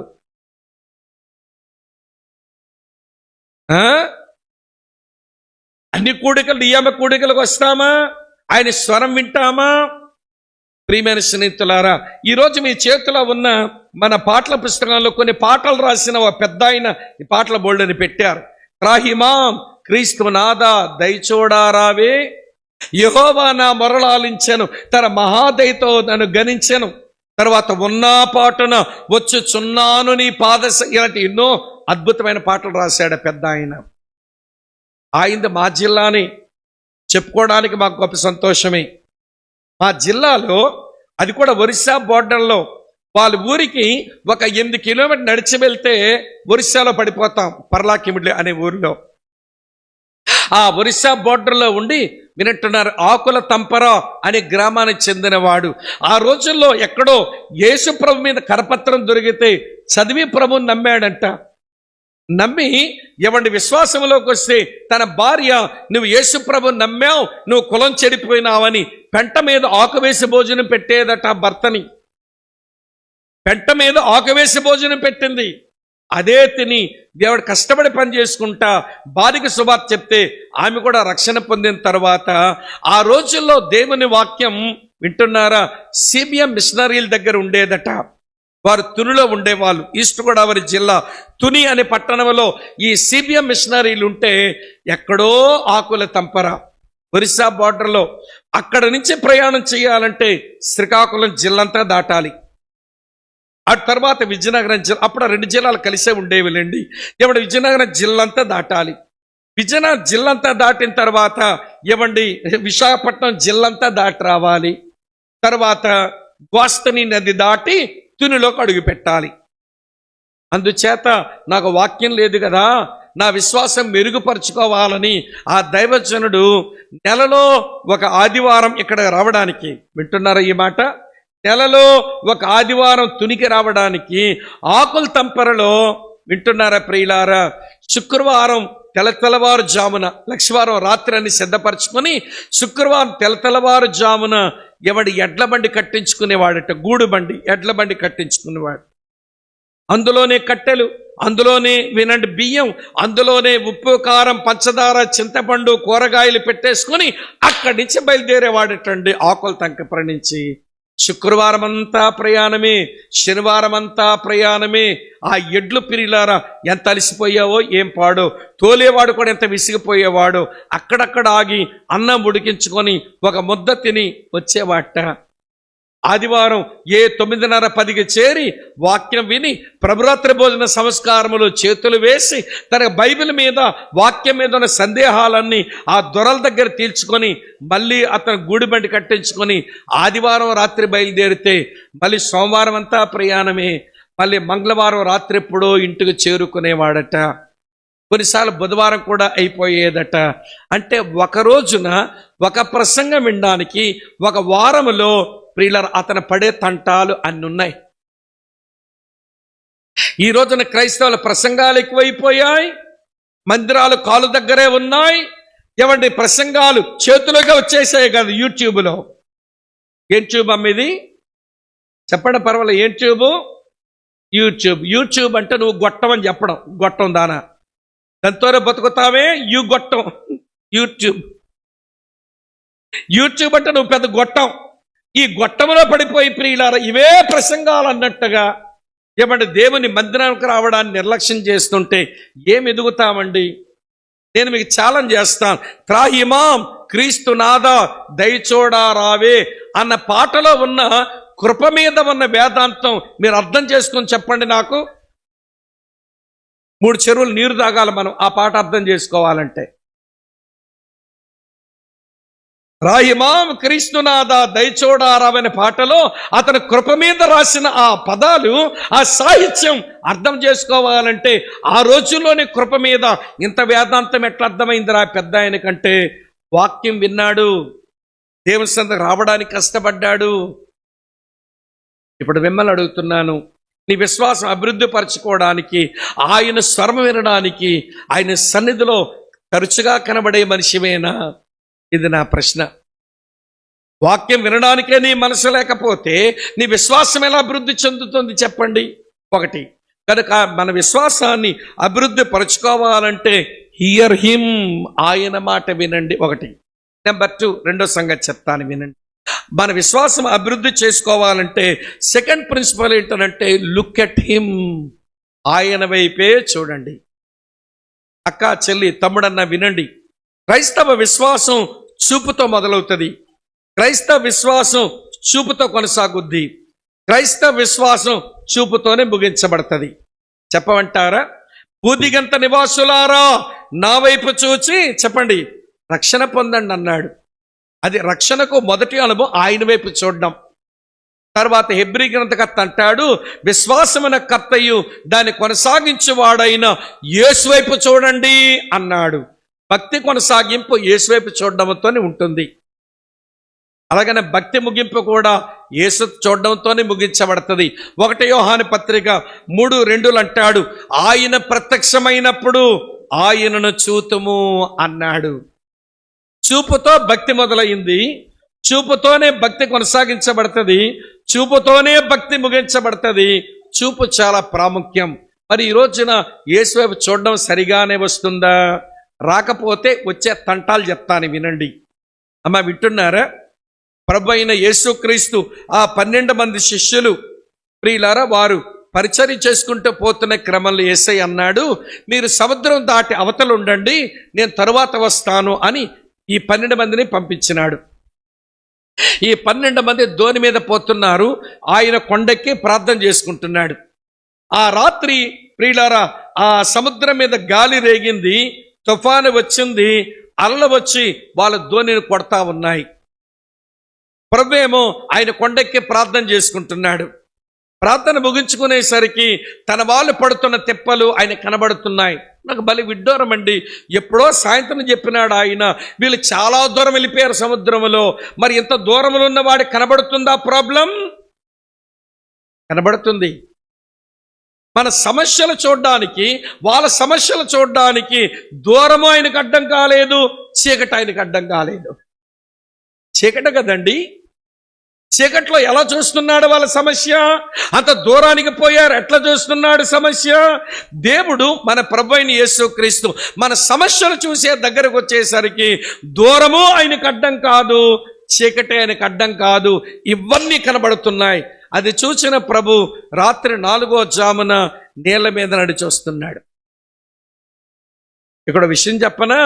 ప్రార్థన చేసుకునేవాడు సముద్రం మీద నడుస్తున్నాడు, ప్రార్థన లేనోళ్ళు మునిగి తేలుతున్నారు.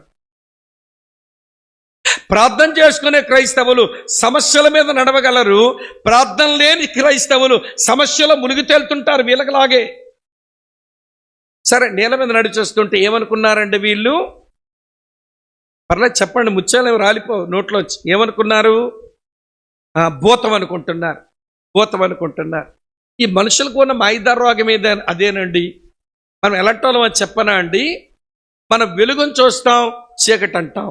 చీకటిని చూస్తాం, వెలుగంటాం. మేలును చూస్తాం, కీడంటాం. కీడును చూస్తాం, మేలంటాం. తీపిని చూస్తాం, చేదంటాం. చేదును చూస్తాం, తీపంటాం. ఇదేం నా వేదాంతం కాదు, యెషయా చెప్పాడు. యెషయా గ్రంథం 5వ అధ్యాయంలో 19-20 వచనాలు అదే రాసి ఉంటుంది. ఈ మనుషులు వెలుగును చూచి వెలుగుకు చీకటనియు, చీకటికి వెలుగనియు, మేలుకు కీడనియు, కీడుకు మేలనియు, తీపికి చేదనియు, చేదుకు తీపని అనుకుంటున్న వీళ్ళకి శ్రమ అన్నాడు ఆయన. వీళ్ళకి శ్రమ. ఇప్పుడు నా వేదాంతం చెప్తాను. బైబిల్ ఎక్కడుంది అనకండి. స్వామి వేదాంతం అంటున్నానుగా, బైబిల్లో ఉండదు. స్వామి వేదాంతం ఏంటనంటే తాడును చూస్తారు, పామును అనుకుంటారు, పామును చూస్తారు, తాడును అనుకుంటారు. వివేచన లేక దేవుణ్ణి చూస్తారు, దెయ్యం అంటారు, దెయ్యాలను చూస్తారు, దేవుడు అంటారు. ఇది కూడా బైబిల్లో లేదు, నా వేదాంతం చెప్పా. బైబిల్ ఎక్కడో చూపించండి అనకండి. ఇప్పుడు చూడండి, 12 మంది ప్రభు నేల మీద నడిచొస్తుంటే భూతం అనుకుంటున్నా. ప్రభు అన్నాడు, ధైర్యం తెచ్చుకొనుడి, నేనే, భయపడకుడి అన్నాడు. ఆ మాట అనగానే ఏమంటే ఈ 12 మందిలో కొంచెం గాబరా పడేవాడు ఒకడు ఆయన ఉన్నాడుగా. ఎవరైనా? పేతురు. ఆయన అంటాడు, ప్రభు నీవే అయితే నీళ్ల మీద నడిచి వచ్చుటకు మాకు సెలవిమ్మా, నాకు సెలవిమ్మా. నాకా మాకమ్మా? మాకా నాకా చెప్పండి. మాకా అనుంటే ఎంత బాగున్నాం. 12 మంది వచ్చి ఒకటి చేతులు ఒకటి పట్టుకొని ధైర్యంగా నడిచుండే వాళ్ళు.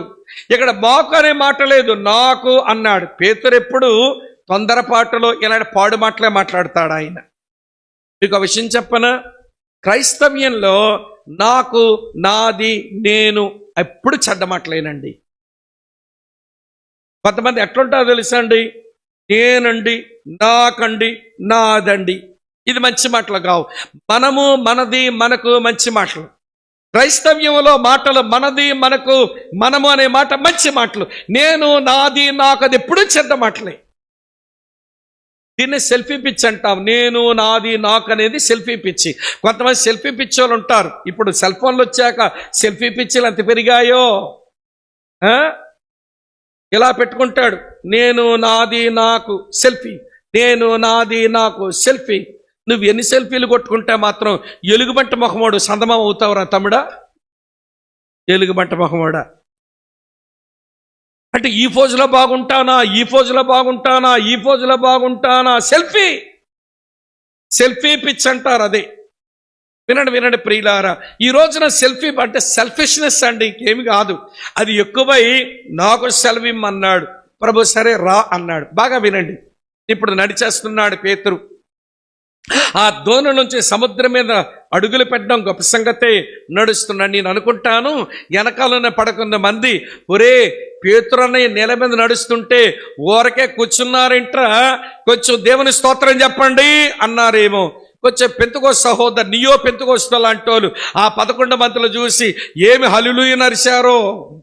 అరవగానే పేతురు లుక్కేసి, నేనా మధ్యకాల పేతురు ఎప్పుడు స్పెషల్ ఏంట్రా అనుకుని ఉంటాడు. మరికొంచెం అడుగులు వేయగానే, అరే పేతురు అన్నయ్య మన యేసయ్యలాగా నేల మీద నడుస్తుంటే మన ఊరకే కూర్చున్నామింట్రా, కొట్టండ్రా చప్పట్లు అన్నారేమో. మొత్తం 11 మంది పిడకలు చరిచినట్టు చరుస్తున్నారండి చప్పట్లు. ఇప్పుడు పేతురు, ఏంటి మా బ్రదర్స్ ముందేమో హల్లెలూయా నరిచారు, ఇప్పుడే బాగా చప్పట్లు కొట్టారు, ఇంతకీ నేనేనా, ఇవి నీళ్ళేనా? అంతవరకు యేసు వైపు చూస్తూ చక్కగా నడిచిన వాడు ఆయన మీద చూపులు ఎప్పుడైతే తొలగించుకున్నాడో, నేనేనా, ఇవి నీళ్ళేనా అన్నాడు. మునిగిపోతున్నాడు. ప్రభా నేను నశించిపోతున్నానంటే ఆవిడ ప్రభు అన్నారు, పేతురు ఎందుకయ్యా నీవు సందేహించావు? నువ్వు నడిచింది నీళ్ళే. నువ్వు నడిచింది నీళ్ళ మీద, ఎందుకు సందేహపడ్డావు అల్ప విశ్వాసి అన్నాడు. ఇక్కడ సమస్య దేని బట్టి వచ్చిందనంటే, యేసు మీద చూపులను డైవర్ట్ చేయడానికి ఏవో అరుపులు వినబడుతుంటాయి మనకు. అర్థం చేసుకోండి. యేసు వైపు మన చూపుల్ని డివేట్ చేయడానికి ఏవో శబ్దాలు వినబడతాయి మనకు. అవి మనల్ని యేసు మీద చూపుల్ని మరల్చి సందేహంలో పడిపోయేలా చేస్తాయి. పేతురుకు అదే జరిగింది ప్రియులారా. నేను మీకు చెప్పగోరే విషయం ఏంటో తెలుసండి, మన విశ్వాసాన్ని అంతకంతకు అభివృద్ధి చేసుకోవడానికి ఆయన వైపే చూద్దాం. ఎందుకంటే వివరించలేను, టైం అయిపోయింది కాబట్టి. ఇయర్ హిమ్ మొదటి మాట, లుక్ ఎట్ హిమ్ రెండో మాట, మూడో మాట ఏంటనంటే వాక్ విత్ హిమ్, ఆయనతోనే నడవండి. మన విశ్వాసం అభివృద్ధి చెందడానికి ఆయనతోనే నడవడం నేర్చుకోవాలి. లూకా సువార్త 22వ అధ్యాయం ముందు 60 వచనం చూడండి, అప్పుడు చెప్తాను మీకు. 22:60 ఇలా రాసి ఉంది, అందుకు పేతురు, పోయి నువ్వు చెప్పినది నాకు తెలియదు అని, నువ్వు చెప్పిందటో నాకు తెలియదు అంటున్నాడు. ఆ యేసెవరో నేను ఎరగనంటున్నాడు. ఇలా అయిపోయాడు ఏంటండి ఈయన, చెప్తాను చూడండి ప్రియులారా. 54వ వచనం చూడండి, ఇంత అవిశ్వాసలా ఎందుకు మాట్లాడవలసి వచ్చిందో కారణం అక్కడుంది. వారు ఆయనను పట్టి ఈడ్చుకొని పోయి ప్రధాన యాజకుని ఇంటిలోనికి తీసుకుని పోయిరి.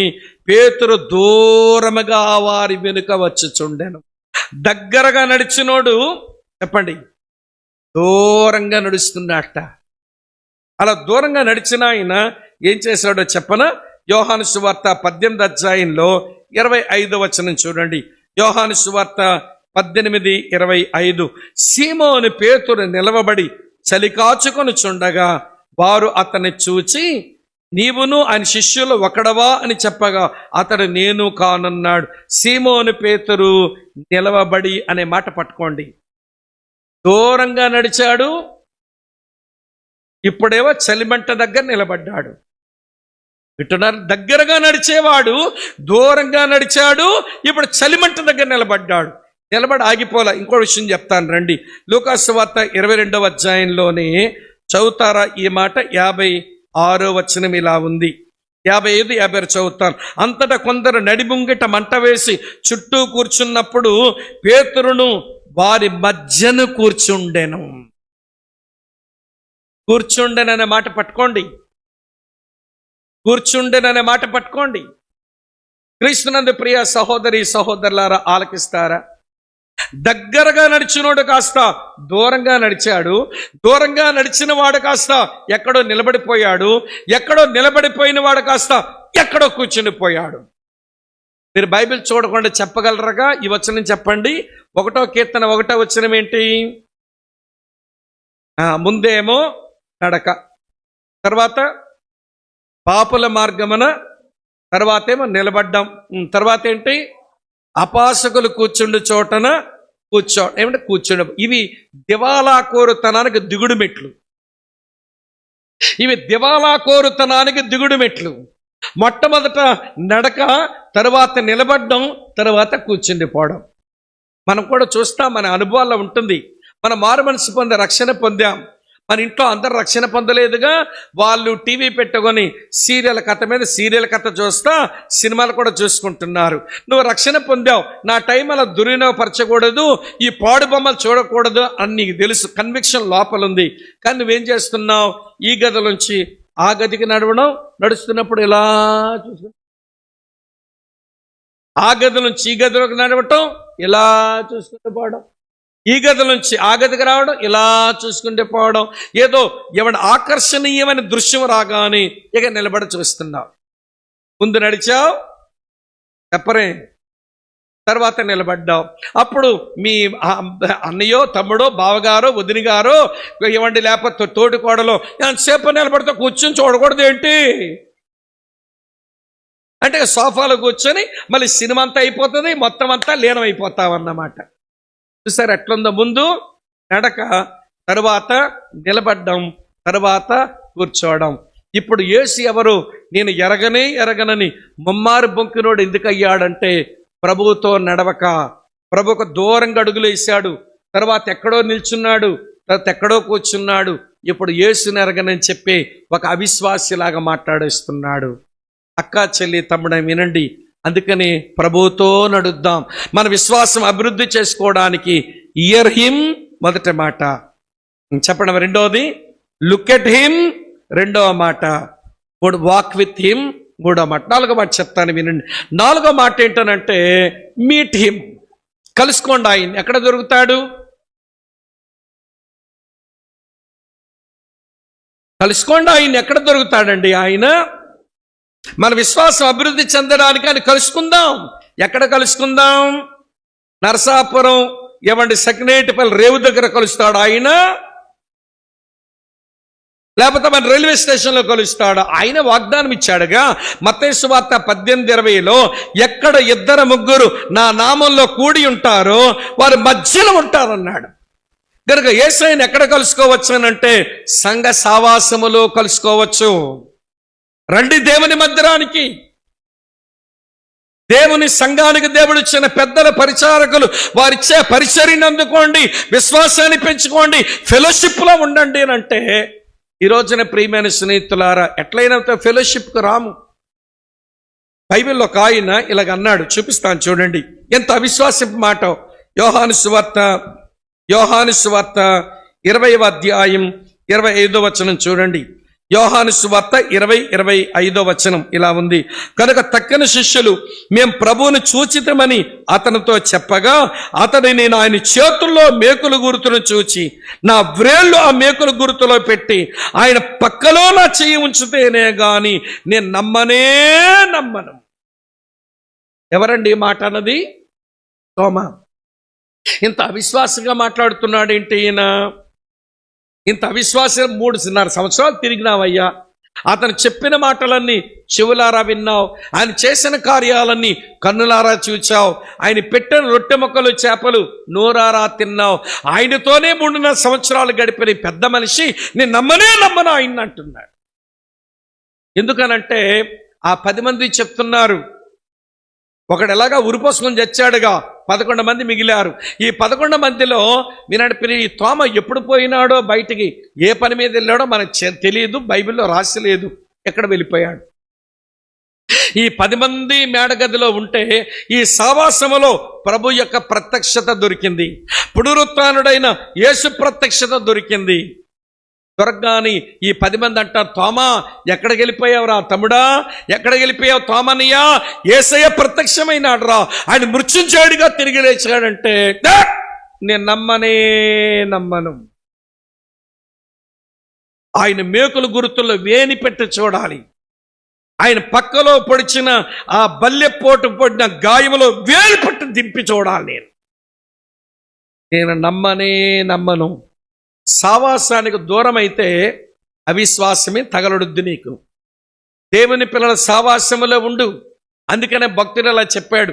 హెబ్రీ పత్రిక 10వ అధ్యాయం 24-25 వచనాలు అంటున్నాడు, కొందరు కూడుకొనుట మానినట్టుగా మీరు సమాజంగా కూడుకోవడం మానద్దు. కొందరు మానుకొనుచున్నట్టుగా సమాజంగా కూడుకొనుట మానక ఆయన వచ్చే వరకు, మనం చచ్చే వరకు మన విశ్వాసాన్ని అభివృద్ధి చేసుకోవడానికి మనం కలుసుకుందామన్నాడు. ఎక్కువ వివరించలేను, సమయం ఎక్కువైంది కాబట్టి. పేతురు అంటాడు, మీ విశ్వాసం అమూల్యమైన విశ్వాసం, అమూల్యమైనదిగానే ఉంచుకోండి. పౌలు భక్తుడు అంటాడు, మీ విశ్వాసం అభివృద్ధి చెందే విశ్వాసం, అంతకంతకు అభివృద్ధి రానివ్వండి. ఇంకొకరు మిగిలిపోయారు, వాళ్ళ గురించి చెప్పి ముగించేస్తాను. ఎవరది? యోహాన్. ఆయన ఏమంటున్నాడు, మనం ఎక్కువ చెప్పను, ఇది కొంచెం చెప్తాను, తర్వాత మనం సమయం వచ్చినప్పుడు ధ్యానం చేద్దాం. 1 యోహాను పత్రిక, యోహాను రాసిన మొదటి పత్రిక 5వ అధ్యాయం చదువుతున్నాను వినండి ప్రియులారా. 4వ వచనం ఇలా ఉంది, దేవుని మూలముగా పుట్టిన వారందరూ లోకమును జయించుదురు, లోకమును జయించిన విజయం మన విశ్వాసమే అన్నాడు. ఈ వచనంలో యోహాన్ అంటున్నాడు, క్రైస్తవులారా మీ విశ్వాసం అమూల్యమైనది, అభివృద్ధి చెందేది మాత్రమే కాదు, అపజయమెరగనది మీ విశ్వాసం. మీ విశ్వాసానికి ఏమి ఎరగదట?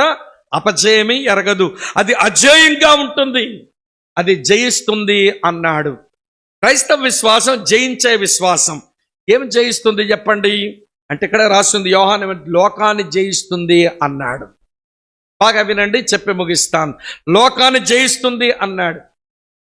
ఇంతకీ లోకములో ఏముందట? 2వ అధ్యాయం 16వ వచనంలో రాశాడు. ఇక్కడ 15వ వచనంలో ఏమన్నాడో తెలుసండి? 16లోని లోకములో ఉన్నదంతయు అనగా శరీరాశయు, నేత్రాశయు, జీవపడంబము తండ్రి వలన పుట్టినవి కావు, అవి లోక సంబంధమైనవే. తండ్రి వలన పుట్టింది విశ్వాసం, తండ్రి వలన పుట్టింది ప్రేమ, తండ్రి వలన పుట్టింది నిరీక్షణ. ఈ 3 తండ్రి వలన పుట్టినాయి. ఇవి దేవుని పిల్లలకు అవసరమైనవి 3: విశ్వాసము, ప్రేమ, నిరీక్షణ. విశ్వాసము, ప్రేమ, నిరీక్షణ. విశ్వాసము, ప్రేమ, నిరీక్షణ. పౌలు రాసిన అన్ని పత్రికల్లో 3 కనబడతాయి. ఇవి తండ్రి వల్ల పుట్టినవి, తన పిల్లలకు దేవుడు ఇచ్చినాడు. కానీ సైతాను వల్ల పుట్టినవి, లోకములో పుట్టినవి శరీర ఆశ, అంటే సుఖాల పిచ్చి, ప్లెజర్స్. సైతాను వల్ల లోకములో పుట్టింది నేత్రాశ, అంటే సంపదల పిచ్చి, ప్రాస్పరిటీ. సైతాను వల్ల లోకములో పుట్టింది జీవపు డంబం, అంటే వినండి ప్రియులారా, ఇది పేరు ప్రఖ్యాతల పిచ్చి, పాపులారిటీ. లోకమంతా 3 కొరగా బతుకుతుందండి. అయితే ప్లెజర్స్, లేకపోతే ప్రాస్పరిటీ, లేకపోతే పాపులారిటీ. దైవజనులు అంకుల్ ఆర్ఆర్కే మూర్తి గారు ఈ 3కి 3 పేర్లు పెట్టినాడు. ఈ 3కి ఆయన నా పేర్లు కదా, ఆయన పెట్టిన పేర్లే. ఏమన్నాడనంటే శరీరాశ అంటే కాంతల పిచ్చి అన్నాడు. ఏం పిచ్చి? కాంతల పిచ్చి అంట. నేత్రాశ అంటే కాసుల పిచ్చి అన్నాడు. జీవపడంబం అంటే కీర్తి పిచ్చి అన్నాడు. లోకమును జయించే విశ్వాసం, వింటున్నారా, ఈ 3ని జయించాలి. పాపులారిటీ నా పెద్ద అవసరం లేదు. వింటున్నారా? ఈ మధ్య కాలంలో ఈ పాపులారిటీ పిచ్చి ఎంత పెరిగిందో కానీ, వింటున్నారా, ఈ మధ్య సభల్లో ఏమంటే మీటింగుల్లో మా ఫోటో ఎందుకండి అంటే, వినరండి మనోళ్ళు, ఫోటో ఇయ్యాలండి అంటారు అంతే. పోలీస్ స్టేషన్లో దొంగల ఫోటోలు పెద్ద పెట్టినట్టు మా ఫోటోలు ఉంటాయి రోడ్ల మీద. ఒక మురిగ చెత్త అంతా వేసేస్తున్నారండి అందులో, ఆ టబ్బు మీద పెట్టారండి వాల్ పోస్ట్. ఆ చెత్త వాసనంతా మాకే అక్కడ ఉంటుంది. పోలీస్ స్టేషన్లో దొంగల ఫోటోలు పెట్టినట్టు, రైల్వే స్టేషన్లో దొంగల ఫోటోలు పెట్టినట్టు, ఈ స్పీకర్ల ఫోటోలు ఉండకపోతే అవ్వదన్నట్టు మా ఫోటోలు వేసి మా చెత్తబొట్లకి ఎత్తున్నారు. మీరు వద్దురా బాబట్టి వినరు. కొంతమంది కావాలని ఇయ్యకపోతే ఒప్పుకోరంట. ఈ మధ్య ఇదే మైదా రోగమో కానీ, ఇతగాని స్పీకర్గా పిలిస్తే ఇలా ఆవిడ ఫోటో కూడా పక్కన ఉండాలంట, లేకపోతే ఒప్పుకోట్లా. ఆవిడ ఎందుకంటే నాకు తెలియక అడుగుతాను. వాక్యం చెప్పడా నిన్ను పిలుచుకున్నావు, నువ్వు రారాదా? నీకు దేవుడిచ్చిన మాటలు చెప్పరాదా? సంఘానికి క్షేమాభివృద్ధి కలిగించరాదా? మేమిచ్చిన కానుక తీసుకొని వెళ్ళరాదా? నీ పక్కన మీ ఆవిడ గారి ఫోటో ఎందుకో?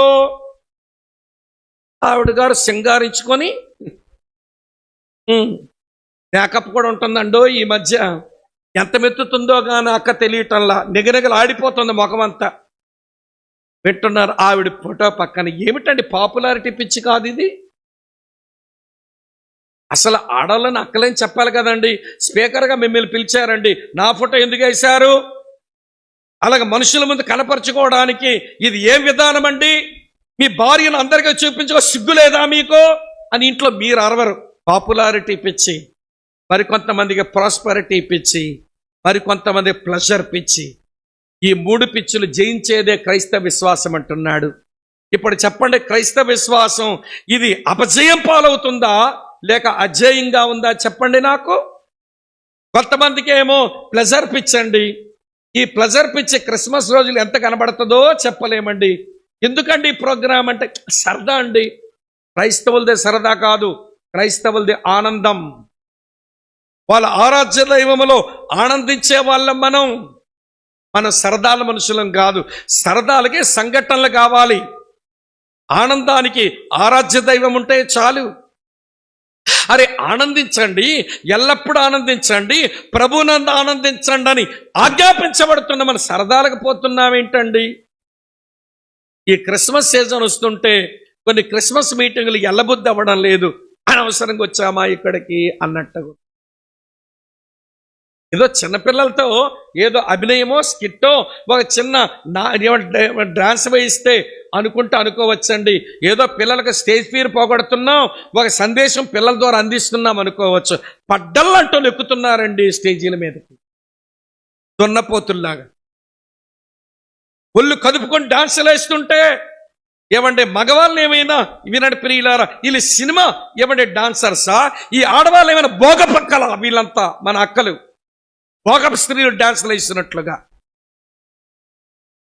ఇలా అరిచామనుకోండి, వీళ్ళంతా మూఢత్వములండి, పాతకాలపు సేవకులండి, మేమంతా న్యూ ట్రెండ్ అండి. న్యూ ట్రెండ్ అంటే గొడవెప్పుకొని తిరగమంతరా? న్యూ ట్రెండ్ అంటేను న్యూ ట్రెండ్ అంటే గుడ్డలిప్పుకొని తిరగమంట. న్యూ ట్రెండ్ ఏం ఆలోచిస్తున్నామండి? ఆ పిల్లలకు ఏ క్రైస్తవ్యం నేర్పించబోతున్నాం మనం?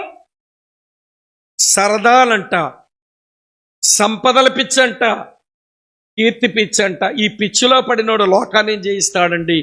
నేను సిగ్గుపడుతూ చెప్పాలనుకుంటున్నా, మీరు సిగ్గుపడతారు అనుకుంటాను. మీరు సిగ్గుపడకపోతే ఇలా పిలవాల్సి వస్తుంది, సిగ్గుమాలని జనులారా అని జఫన్యా పిలిచినట్టు. జఫన్యా అలాగే పిలిచాడు. సిగ్గుపడడం కూడా మానేశారని సిగ్గుమాలని జనులారని పిలిచాడు. మనమంతా సిగ్గుపడతామంటే చూపిస్తా.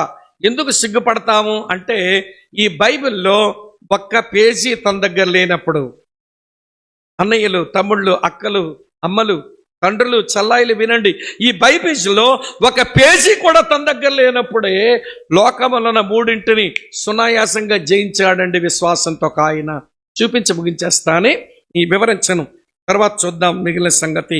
హెబ్రీలకు రాసిన పత్రిక 11వ అధ్యాయం చూస్తారా? ముగించబోతున్నాను. హెబ్రీ పత్రిక 11వ అధ్యాయం చదువుతున్నాను, చూడండి ప్రియులారా. 24 నుంచి 26 తెలుగు బైబిల్లో కలిసే ఉంటాయి. 3 వచనాలు చదువుతాను, వినండి. మోషే పెద్దవాడైనప్పుడు విశ్వాసమును బట్టి ఐగుప్తు ధనము కంటే, అంటే అర్థమేంటో తెలుసా అండి? నేత్రాశ కంటే క్రీస్తు విషయమైన నింద గొప్ప భాగ్యం అని ఎంచుకున్నాడట. సంపద నాకొద్దు, నింద నాకు కావాలనుకున్నాడు. తర్వాత చూడండి ప్రియులారా, అల్పకాలం పాపభోగం అనుభవించుట కంటే దేవుని ప్రజలతో శ్రమ అనుభవించుట మేలని యోచించాడు. సుఖం నాకొద్దు, శ్రమే నాకు కావాలనుకున్నాడట. తర్వాత ఫరో కుమార్తె యొక్క కుమారుడని అనిపించుకొనుటకు ఒప్పుకొనలేదు. పేరు ప్రఖ్యాతుల కంటే నాకు బానిసనని ఆ బిరుదే నాకు భాగ్యం అనుకున్నట్ట. ఫరో కుమార్తె కుమారుడు అనిపించుకోవచ్చు, వద్దు నాకు అది. ఇశ్రాయిల్లో నేను బానిసను అనిపించుకుంటా. ఐగుప్తు ధనమంతా కాల వరకు వచ్చింది, అది నాకు అక్కర్లేదు. నా దేవుని ప్రజలతో నేను నిందనే అనుభవిస్తా. ఐగుప్తు దేశంలో ఉన్న అన్ని సుఖాలు కాల వరకు వచ్చాయి, ఇవన్నీ నాకొద్దు, నా దేవుని ప్రజల కొరకు నేను శ్రమ పడతానంటున్నాడు. ఈ బైబిల్ ఎన్ని పేజీలు ఉన్నాయి ఈ దగ్గర? అసలు ఆయనే ఏమండి 40 సంవత్సరాలు యాత్ర చేసి అప్పుడెప్పుడో రాశాడు ఆదికాండం. ఆయన తీర్మానం చేసుకునేసరికి, ఈ కమిట్మెంట్లోకి వచ్చేసరికి ఈ బైబిల్లో ఒక్క పేజీ అతని చేతిలో లేదండి. కానీ ఎంత అద్భుతంగా జయించాడండి ఆయన. నేత్రాశను జయించాడు, సంపదలు నాకొద్దు. శరీరాశను జయించాడు, సుఖభోగాలు నాకొద్దు. పేరు ప్రఖ్యాత జీవపడంబాన్ని జయించాడు, ఫరో కుమార్తె కుమారుడు అన్న పేరు నాకొద్దు. అరే, ఇన్ని వాక్యాలు కలిగి ఉన్న మనం, ఇంతమంది సేవకులను కలిగి ఉన్న మనం, ఇన్ని సమావేశాలు కలిగి ఉన్న మనం, మన లోకాన్ని జయించకపోతే ఎలా చెప్పండి? కనుక క్రైస్తవుడా, నీ విశ్వాసం అపజయమెరగని విశ్వాసం. క్రైస్తవుడా, నీ విశ్వాసం అది అభివృద్ధి చెందే విశ్వాసం. క్రైస్తవురాలా, నీ విశ్వాసం అమూల్యమైన విశ్వాసం. మీరు విశ్వాసం గలవారై ఉన్నారో లేదో మిమ్మల్ని గురించి మీరే పరీక్షించుకోండి, మీరే తీర్పు తెచ్చుకోండి. లోపల విశ్వాసం ఉన్నట్టు కనబడితే యేసు ఉన్నట్టే. యేసు మీ లోపల ఉంటే మీరు భ్రష్టులు కానట్టే. లోపల ఎలాంటి విశ్వాసం కనబడకపోతే యేసు లేనట్టే. యేసు లోపల లేకపోతే మన భ్రష్టులం అన్నట్టే. మీరు విశ్వాసము గలవారై ఉన్నారో లేదో మిమ్మల్ని గురించి మీరే పరీక్షించుకోండి. మీ లోపల విశ్వాసం ఉన్నట్లయితే, క్రీస్తు మీలో ఉన్నట్లే, క్రీస్తు మీ లోపల ఉంటే మీరు భ్రష్టులు కానట్టే. ఎరగండి విషయాన్ని. మీ విశ్వాసాన్ని పరీక్షించుకోండి. అమూల్యమైన విశ్వాసం ప్రభు మీకు ఇచ్చాడు. అమూల్యమైన వాక్యంతో వచ్చింది, అమూల్యమైన వ్యక్తి దగ్గర తెచ్చింది, అమూల్యమైన రక్తములో కడుక్కునేలా చేసింది. అన్న, తమ్ముడు, చెల్లి, అక్క, అది అమూల్యమైనదిగానే ఉంచామా? చింతన కలిపి, భయమును కలిపి, సందేహాన్ని కలిపి, అసమర్థతను దానికి కలిపి మన విశ్వాసాన్ని పాడు చేసుకుంటే రండి ప్రభు యొక్క క్షమాపణ కోరుకుందాం. నీ విశ్వాసం అభివృద్ధి చెందాలి. అది అరకొరగానే మిగిలిపోయింది, చాలనట్లుగానే ఉండిపోయింది. నీ విశ్వాసం అభివృద్ధి చెందకపోతే చివరికి విశ్వాస భ్రష్టత్వములకు జారిపోతావు. అందుకే ఆయన స్వరము విను, ఆయన వైపే చూడు, ఆయనతోనే నడువు. చివరికి ఆయన పిల్లలతో ఆయన్ను కలుసుకో. విశ్వాసం అభివృద్ధి పరచుకో. నీ విశ్వాసము లోకాన్ని జయించాలి. ఎప్పటికే నీ విశ్వాసములో ఓడిపోయావు. పర్వాలేదు, ప్రభు ప్రేమించి మనతో మాట్లాడుతుండగా మన విశ్వాసాన్ని అభివృద్ధి పరచుకుని విశ్వాసాన్ని అజేయంగా ఉంచుకుందాం. అలాంటి కృప కొరకు వేడుకుందాం. భ్రష్టులైన బిడ్డలారా, తిరిగి రండి, మీ అవిశ్వాసమును బాగు చేయదును అని పిలుస్తున్నాడు ఆయన. ప్రార్థన చేసుకుందాం.